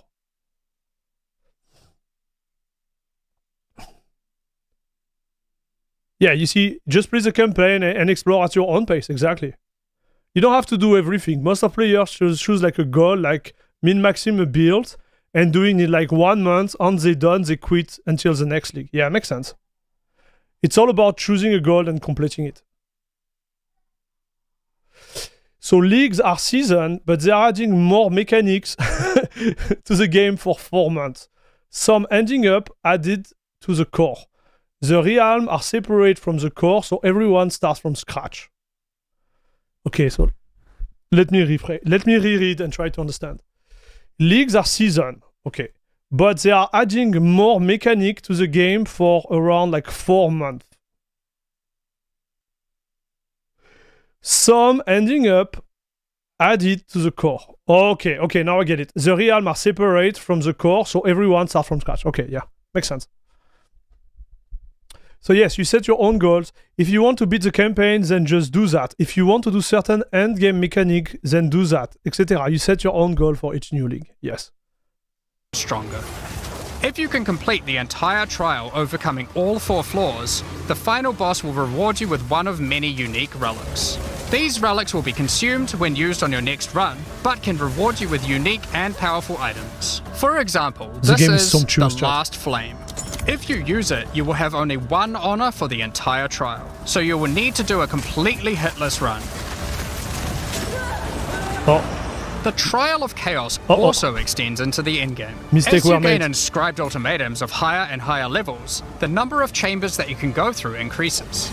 In true Val style, this allows you to take even more risks for even more rewards. At endgame, you can progress through up to 10 chambers with 3 bosses on a single run. Stacking 10 tribulations on top of each other will make this a significant challenge, but it's worth it. The Trial Master will tempt you with items of the Val Empire, such as Val Orbs. Val Orbs are powerful crafting items that corrupt your gear with random mysterious outcomes. Corruption prevents an item from being modified further, so it has to be the last step of your craft. But it's also the most impactful one. For example, if you use one on your body armor, it might add a new powerful enchantment, or it might re-roll up to half of its modifiers. Oh no! Vile orbs also have the ability to add a socket, allowing you to bypass the normal restriction of how many sockets an item can have. Wow. A body armor could get up to 3 sockets this way, allowing for a significant number of mods. Vile orbs can even modify uniques. So. Can you disenchant with... Can you disenchant it? Because it seems like... Imagine you have the perfect object, and now you are betting with this one. Right? So this orb could make your wonderful object trash, or it could make it like the best object ever. So when you do that, yeah, I'm telling you, you're shaky, right? So no, you can't? Oh man. This is awful, dude. This is awful. So you have the perfect object, and then you break it. It's done. You can break the item. Oh, fuck. Adding enchantments or sockets to uniques can make them incredibly powerful, but there is a good chance that you will break them as well. The Trial Master will also occasionally offer you soul cores. Originally formed by Chaos, the Vile sought to replicate soul cores through human sacrifice rituals and blood magic to power their civilization. Soul cores are powerful socketable items, with mods that cannot be obtained from regular runes. Like all endgame content, there is of course a Pinnacle boss. The final chamber will drop keys to this mysterious door. Some say this is where the Trial Master himself resides. Perhaps you are willing to take the risk to find out. Had enough yet? Because there is still just one more thing. The most difficult content in Path of Exile 2. Please. While mapping, you might come across this fortress that has emerged from underground, surrounded by an enormous maze riddled with danger. Is the maze preventing something from getting in, or something getting out? This fortress is of ancient origin, and its construction has similarities to the towers and tablets that you have been using on your journey through the endgame. It is clear from the entrance that there are 3 keys required to enter. Local factions are vying for access to the fortress in order to seize the power they believe will be inside. Each of the faction's leaders have managed to get their hands on one of the keys, so you will need to defeat them. Each faction is led by an Uber-Act boss. You can see one of them inhabiting the city, but in order to fight him, you will first need to defeat their 2 lieutenants in the adjacent zones. Be careful, if you fail against either of the lieutenants, or to kill the leader, they will move on, and you will need to find them again. Kill all the Uber bosses and you will gain access to the fortress. We aren't going to spoil it as we can't wait to see you guys attempt it for the first time. But is there a tree you get points in after killing it? Of course there is. This is Path of Exile. There is always another tree. So these are your challenges for PoE 2. As you can see, this project is crazy huge. Way bigger than even we expected when we started out. But how do you gain access? Well, during early access you'll need a key to get in. To thank our existing PoE supporters who have spent more than $480, we'll be giving you guys a key for the PC version for free. Anyone else who wants one can get one by purchasing one of the new early access supporter packs that have just been released to the store. If you just want early access to PoE 2, then you can get a key in the $30 early access pack. The pack also comes with $30 of points to spend in the MTX store. But we also have a variety of other supporter packs filled with exclusive microtransactions, points to spend in the store, and even physical items. That's a lot of money, no, for a game. The cosmetics can be used right now in PoE 1 and in Path of Exile 2 when early access starts. Most of this footage has been recorded in Path of Exile 1, since that's where you can use them immediately. The Lord of Ogham supporter pack contains a cosmetic armor set befitting of the Count of Ogham himself. So I'm confused. Chat. Most of this footage has been recorded in Path of Exile 1. Is it this? Is that? Is Path of Exile 1 looking like that right now? Or did I miss something, chat?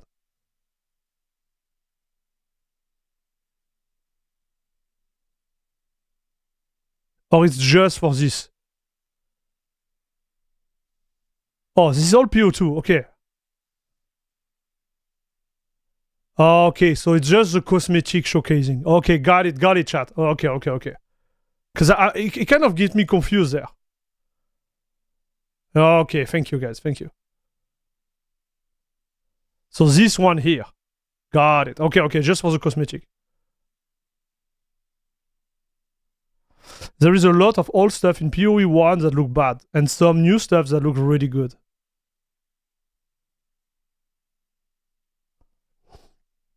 I got a 3K. I spent way too much money on PoE 1. And TKG adding same, but I don't regret a single dime spent. Makes sense. Makes sense. Like if you have a lot of hours on the game, makes sense. I think for a newcomer like me, it seems like a lot. But yeah, I think overall I spent way more than that on certain game. And I'm kind of ashamed because some of those games are dead now. Thinking about it, like this game is still there. Some of the game I spent money on, it's gone. Oh well. There is also a matching back attachment which has an alternate variant depicting the influence of corruption. Also in this pack, you can find a portal formed of the rusted armor of the fallen soldiers in the Red Vale of Ogham, and the offspring of a vicious crowbell boss found in the hunting grounds. This one doesn't look so vicious though. What is this? On top of that, you'll receive the Iron Count's Y-hander to apply to your one-handed or two-handed swords. Nice. For those who are wanting to decorate your hideouts with fond memories and tales of Path of Exile's history, you will also get a series of hideout statues. This pack contains the statue of Hillock. For Path of Exile 1's closed beta, each pack contained a true New Zealand icon, the Kiwi. Following this tradition, all packs in this series will also contain a new themed Kiwi pet. Nice! The pet will loyally follow you into battle. So I guess they are from New Zealand, right, chat? Become the ruler of the desert with the King of the Faradin supporter pack. Show your mastery of traversing the sands of the Vasteri Plains. The body armor will allow you to glide along the ground with ancient sand magic. Now each armor set comes with body armor, boots, gloves and helmet, but the boots are covered in sand. If you'd prefer to show them off, you can turn the gliding off if you want. The accompanying back attachment equips you with two powerful pillars that can control and manipulate lightning. They will periodically release their energy in a powerful blast while in town, and hover in a circle around you, arcing lightning between them, forming a barrier of energy. Replace the appearance of any bow with the Faradin's Glory skin. Or replace the appearance of a spear with the Tyranny's End spear skin. This spear skin can be applied to staves and war staves in Path of Exile 1. If you want to truly show your worth as a King of the Faradin, then you definitely need your trusty, moving, entire city fortress known as the Dreadnought to travel across the Vasteri Plains. In Path of Exile, you can decorate your hideout however you like, and it's no exception here. It comes with a variety of thematic elements to use, or use decorations from elsewhere in the game. Additionally, you will get the Deshret's Blessing level up effect. Wow. The King of the Faradin Kiwi pet. And last but not least, a statue depicting the Vaal Oversoul from Path of Exile 1. For those who don't know how supporter packs work, each pack comes with all of the cosmetics from the previous tier, so you'll get all the items from the Lord of Ogham supporter pack. So I don't even know what I have in my pack. The Thaumaturge of the Vaal supporter pack I just took features an the armor less set expensive and one back to attachment test. themed around the Vaal and their pursuit of science and progress.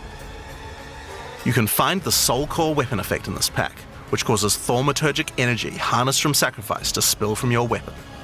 This pack also contains Doryani's Idol. It replaces the default appearance of any foci to an ancient relic once used by Doryani, and this can be applied to shields in Path of Exile 1. That's not the only Vaal weapon you'll find. It also contains the Wand of the Thaumaturge skin, and the Royal Sacrifice Dagger skin. Okay. You wouldn't think to put sacrificial gems on a Kiwi, but the Vaal did. Thaumaturge of the Vaal supporters will receive the Thaumaturge of the Vaal Kiwi pet, and the Statue of Dominus. This is also the first pack in the series with a physical item. When purchasing this pack, you'll receive a Path of Exile 2 logo t-shirt. No but if way. you don't want one, you can opt out in return for additional points to spend in the store. Becoming a Warlord of the Karui supporter will grant you an armor set and back attachment adorned in jade carvings and iridescent feathers resembling power. This one Enough really to even good. impress the ancestral gods, specifically Tukohama, the Karui god of war. Overkill, you say?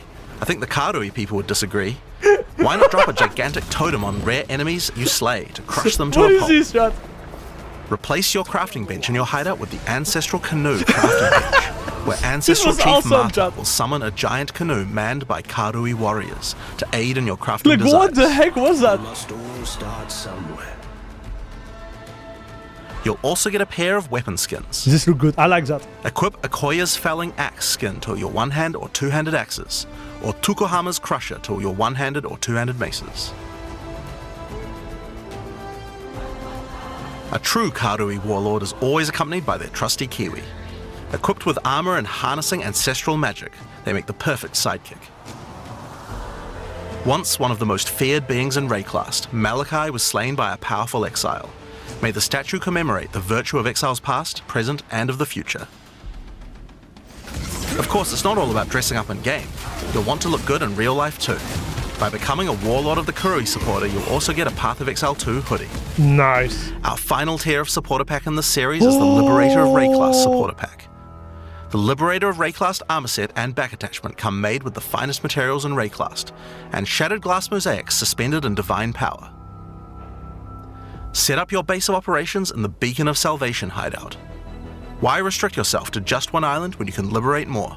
The Beacon of Salvation hideout comes equipped with your own collection of small islands and personal operators of boats that you can use to row between them.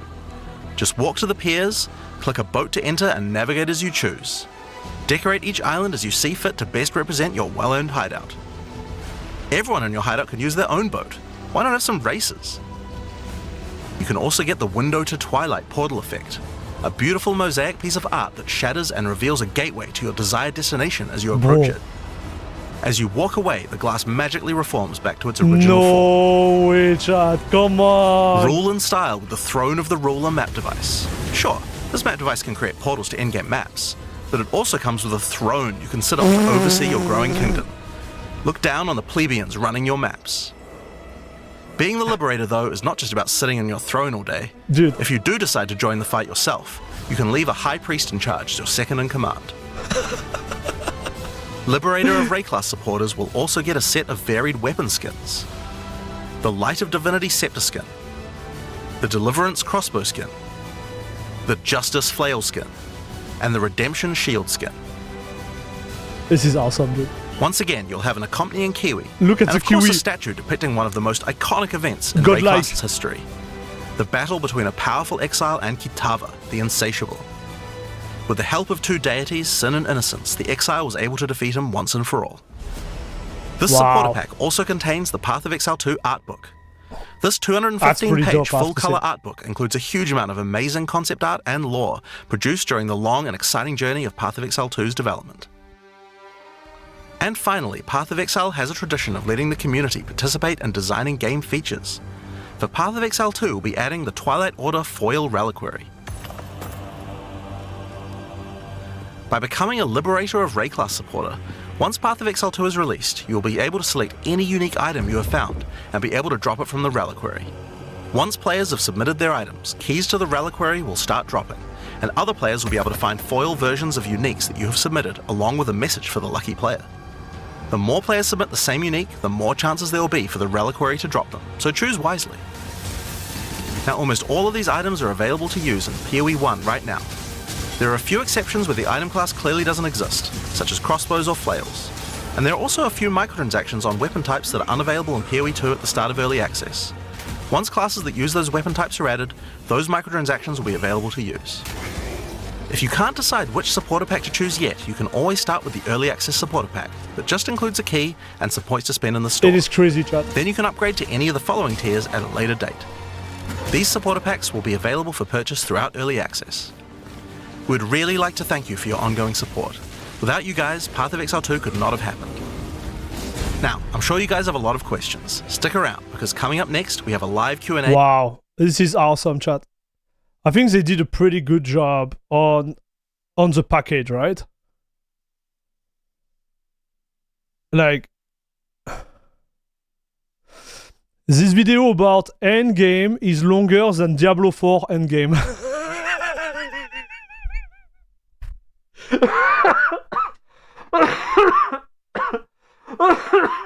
Sorry, chat.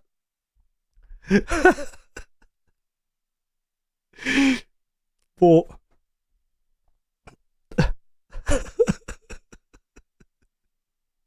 J'en peux plus.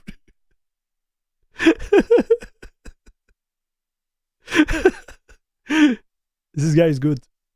This is the best. This is one of the best comments ever.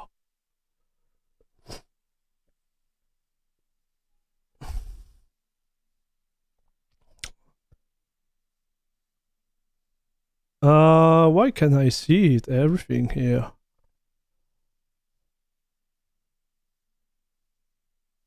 So I'm guessing, like, for the one who are really in love with PoE 1, whatever you get there, you get it back. Also in PoE 1, right? And whatever you had in PoE 1 come to PoE 2. Like, I think this is, to me, this is one of the best thing ever, chat.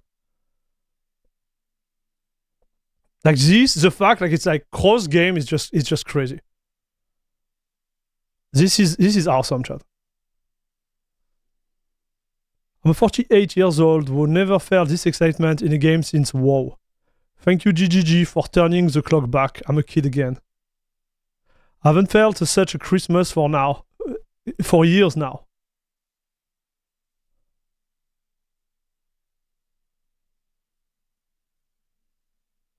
This video is the embodiment, but wait, there is more. That's so true.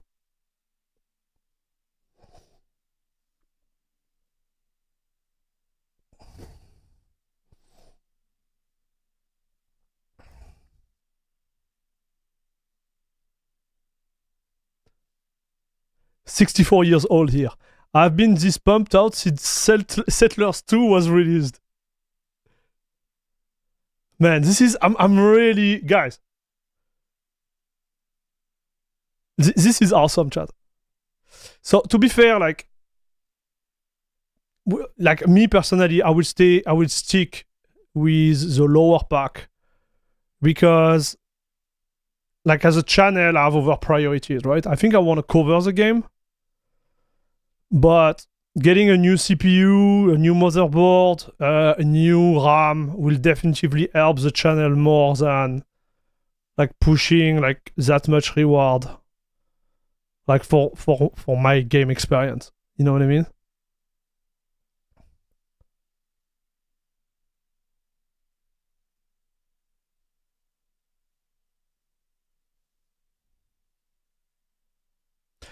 We never bind anything to your character.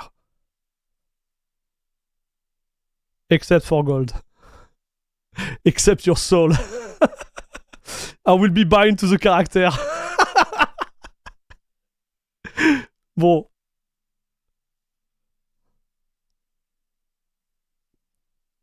"13 years ago, I created an account in a small site that changed my life. Today, I repeat that feeling again. We'll start a new adventure again and maybe 13 years of game. Thanks, GGG." Wow. Man, everybody's saying the same thing. I have to say the hype is huge. Chat. The hype is huge. Solid Grave, how are you doing, buddy? What's up?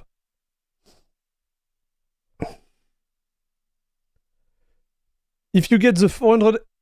Yes. No worry, you can decide to upgrade anytime while those packs are still in the store. Should be until full release. Yes. I'm sticking to the lower pack because I'm poor and I just want a Kiwi pet. Listen, bro. Like, nobody's judging you, okay? Nobody's judging you.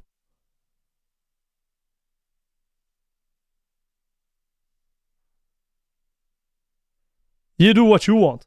Like, I'm gonna be doing what I want. Okay, I'm taking the cheapest one right now, test the game, and we'll see after.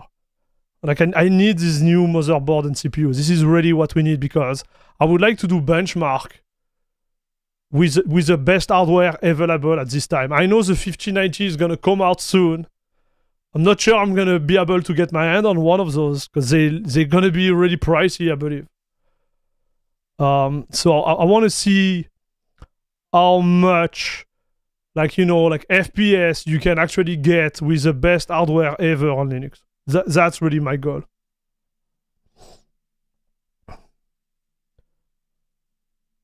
Oh, you are moving out to a new place, Solid Grave? Congrats, bro. Did you decide on the motherboard and the CPU yet? Yeah, I can show you what I'm thinking about getting. So the one I'm thinking about right now is the Pro Art 870, I think it's the name. Asus. So I don't think I'm going to be able to play that. Yeah, this one here. That's the one, chat. I'm like, I don't know this dude. It might put me some type of, you know, copyright strike, so I don't want to use his content. But long story short, that's the one I'm looking at right now because he has 10 gigabytes RG45 on the back here. And he has, I think, 1, 2, 3, 4 NVMe drive and 3 PCI Express slot. Right, so the end game for me is like 5 or 6 years from now, I grab this baby and I put it in my rack, server rack, dude. That's the one I will be like aiming for. I don't know if I'm going to be able to afford it. I don't know yet. But that will be the one. And for the CPU, I'm thinking about the 9800 X3D or the 9950 X3D. I don't know yet. Because right now, like if I look at what is available in Canada, there is nothing. You can't find the latest like 9000 X3D GPU ever. You just can't. They're out of stock everywhere. But I see this one being a good, you know, motherboard I could use for, you know, certainly like 10 years. That's the way I see it.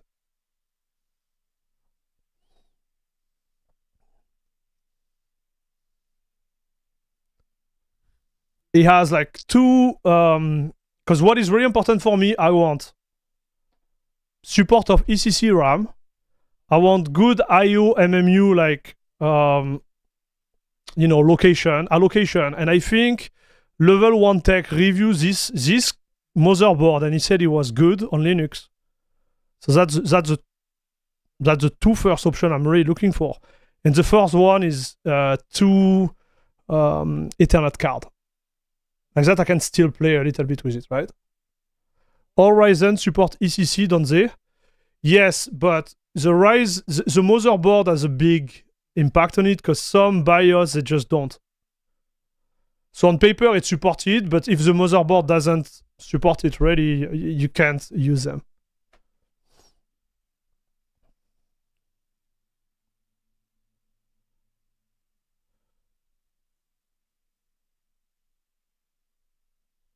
Yeah, I also heard about 19800 being out of stock here in EU. Yes, it is.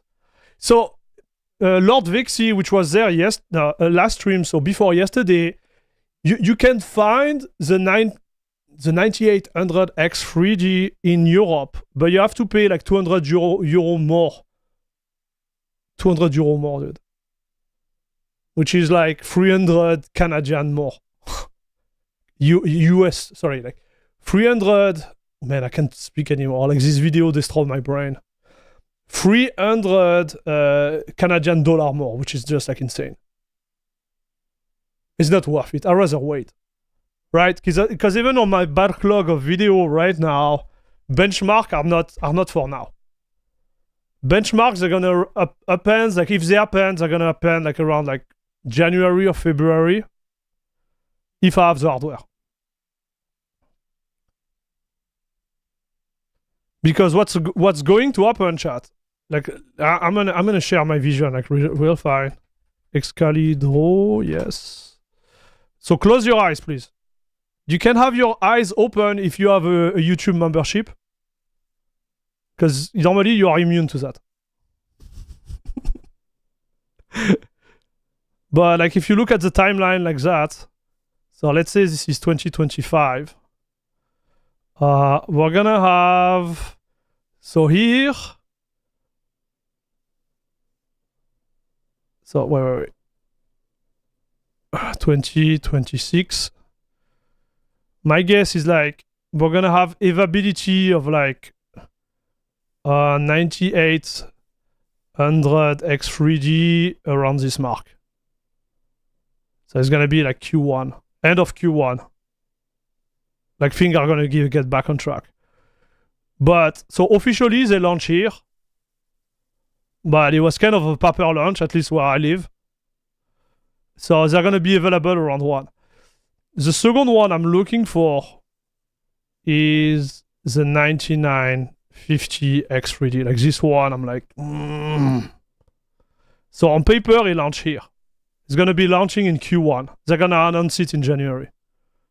But when is gonna be the availability? Like maybe Q3? I don't know, chat. Because this is the issue, right? It's like, how long is it gonna take? And on top of that, you have Nvidia here, which is going to announce 5090 RTX.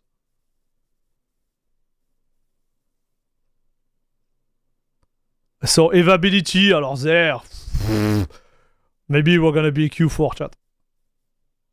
Alright, like I don't want to be this guy. Let's say they launch Q1, okay, they're gonna talk about it like early 2025, but like the availability here, it's gonna be impossible until Q4, right? So the way I'm thinking is like, when do we do the bench? Right? It's like, when do we do the bench? Are we going for a 5090? Yeah, maybe it depends. It depends if it's available. Because I'm not like, okay, so for me, rule number one,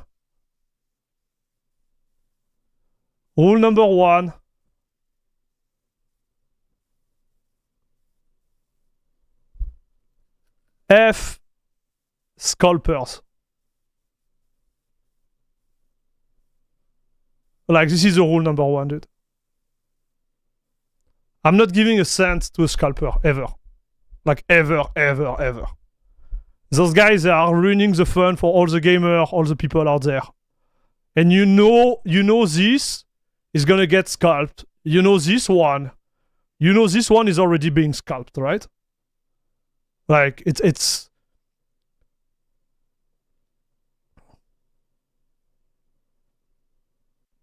So yeah, I'm gonna have to wait. All my hardware, I never bought it from a scalper, like ever. So my 1490, I waited, and one day, because I'm living in Canada, right? And one day, what happened is like it was a crazy storm, and on the news they were like, "You can't get out. You can't get out. You have to stay home. The storm is insane." Okay. And I was looking every 6 hours the stock of all the store around where I live, because I was really into like, I need this graphic card. And one night there were some stock in 3 stores around me. The time I locked one of the store, it was out of stock, and then I had another one which was like way further, like crazy further to where I live, but I could lock it. So I locked it. And then, so like the way you locked it in this store, like I had to lock it, but I had to grab it in the next 24 hours. Otherwise, I lost the deal. So I locked it, and then I took my car, and I went through the storm to get the card. Dude, when I arrived on the parking of the store, I couldn't even go out of the car. Just to give you an idea, dude. It was snowing so bad, the wind was so insane, that it was so dangerous to get there, but I got the card. Even the guy, the manager of the store, when he was like, "So what are you here for?" Because I was obviously like alone in the store. I was like, "Yeah, I'm here for a 1490," and the guy was like, "No, we don't have them." I'm like, "Oh yeah, you have one." And so he went back. He went back inside the stock, and he was like, "Dude, you got one?" I was like, "Yep. It's mine. That's my name on it." And he had to give it to me. Even the manager, he didn't know he had one in stock. Because they arrived, I guess they got delivered during the night, and I locked in during the night. I locked it at 2 a.m. And then I went grab it the day after, like at 9 a.m. when the store like opened. It was insane, chat. Like it is this card is a story by itself. So I'm guessing I'm gonna have to do the same thing if I want to get one of those. Yeah, so we'll see, chat. We'll see, because obviously, like, I need the budget to get it, and I'm not expecting to have the budget until like Q3 there. You know, not before there, because it's gonna be a lot of cash, I guess. Yeah. So if we plan for Q3/Q4, like I would say, like in 2026, I might have the hardware to do the best benchmark ever on Linux. Point.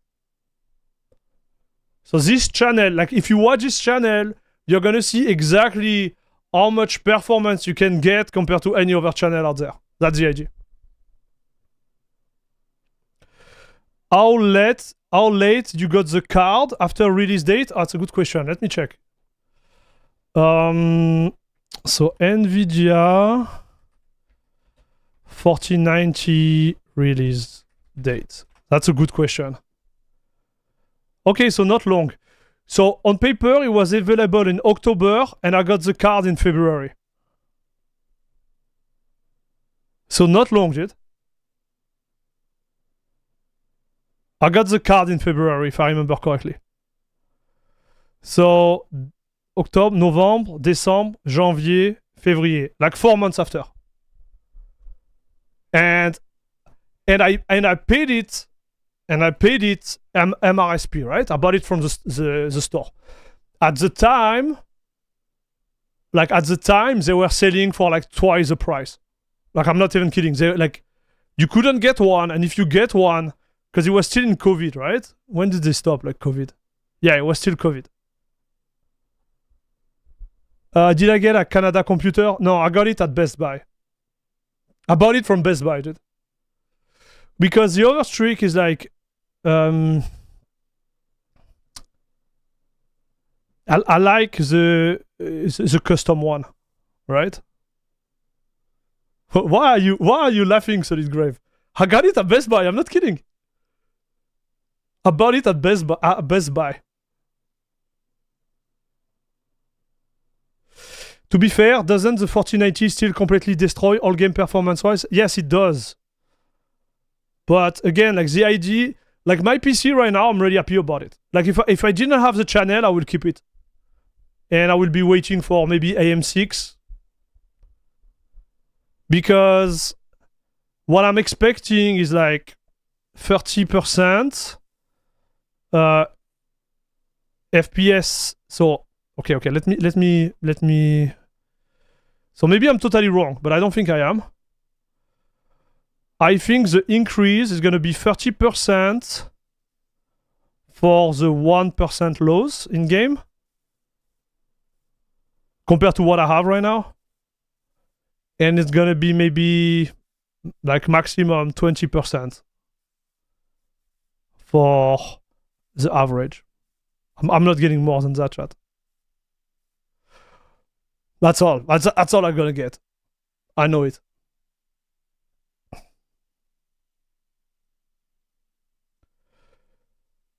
Nice. I think I got my 3080 just before COVID from Best Buy too. Oh, okay, yeah.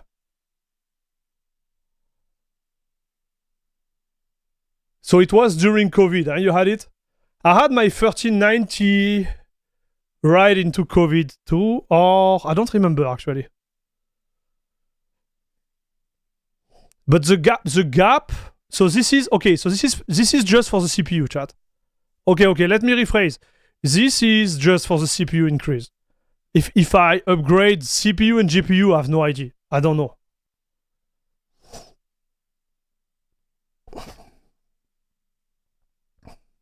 Max FPS will increase in some apps, maybe 10 to 15%. Yeah, good point, Fizzy. But those max FPS, they don't show up in bench, right? I think the CPU itself is gonna be insane for me in a sense that like my 4090 right now, most of the time sits around like 95% of usage, which is great. But I don't lock it at like 100%. I have only few games that really lock it at 100%. I think the CPU is required now. But you see, like, that's the trick. Required is a big word. It's still awesome. Like, I still have crazy amount of FPS. What am I running right now? So right now I'm running a 5950X OC. Like, I'm pretty proud of my OC, chat. So the OC is solid, and I have RAM, which is at 360 megahertz, and I think I'm CL13, like manually tuned. 316. This is where I'm at. So everything is tuned manually. On certain, like, if I compare myself toward like non-OC like tests, I have some like average which are like higher than, you know, the mainstream like TechTuber. Because what they do, like, for example, like the guy he tests a 7800 X3D, he just put it inside the PC, right?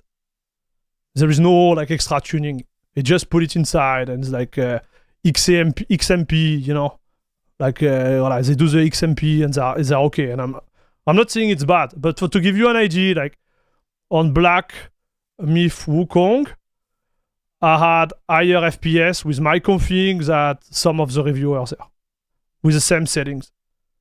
So on paper, I don't need it, right? I don't think I need it, but I'm like, imagine if I OC like this beast here, like one of those. You know, if I OC one of those, boo, papa, like I could crush those benchmark and show the true nature of Linux, dude. Because at the end of the day, this is what I want to do. Like, I want to show that Linux is a really good alternative. And I can do it if I'm like, because some of the viewers sometimes are like, what? Like, are you playing in 1080p? I'm like, no, bro, I'm in 1440p. And the game is like, right? Because this is the idea. Like, I would like to promote Linux overall. I've seen the 9800 X3D hitting 5.6 gigahertz on Air quite easily, which is great. Oh, yeah. Like, I have one of my buddies, he came once on the channel here. He was an all-professional, like, gamer, so it's still a pro player like me, but like, it's like, he was way better than me, dude. He was like, we played together, and he was like, solid. And what he did is also into like tuning. And man, like he shared with me some of the number he got with his 9800 X3D, and I was like, bro, like, how is it possible? And he was just at 5.5 gigahertz overclocked. Like, he didn't push that much. He didn't go 5.6, 5.7. Like, he didn't go that high, like 5.5. And the numbers, they were like staggering. You can get like if the game is taking, you know, advantage of the cache, it's just insane. It's just insane, chat.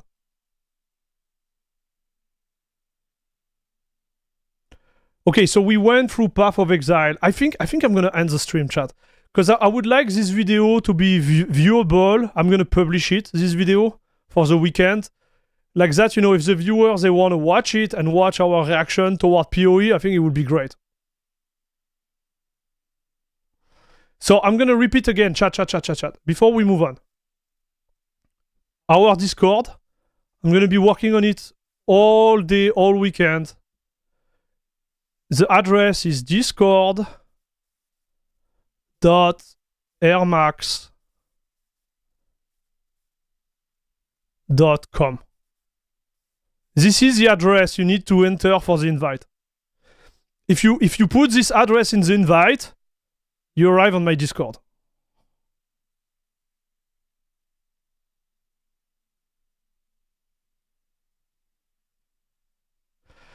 You need to have to lie down now, Max, after that video. oh, sorry, the camera. Wait. Here we go. So this is it, chat.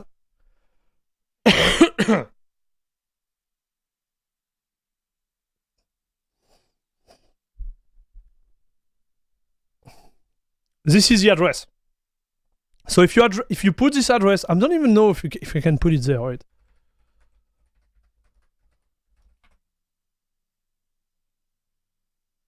Huh! Here we go. Oh, we have 500 free, chat. We are growing. La crème de la crème club, papa. See how magical it is? It's magical, chat. So you just type it there. And you are in. So what you need to do then, you need to leak your account, you know?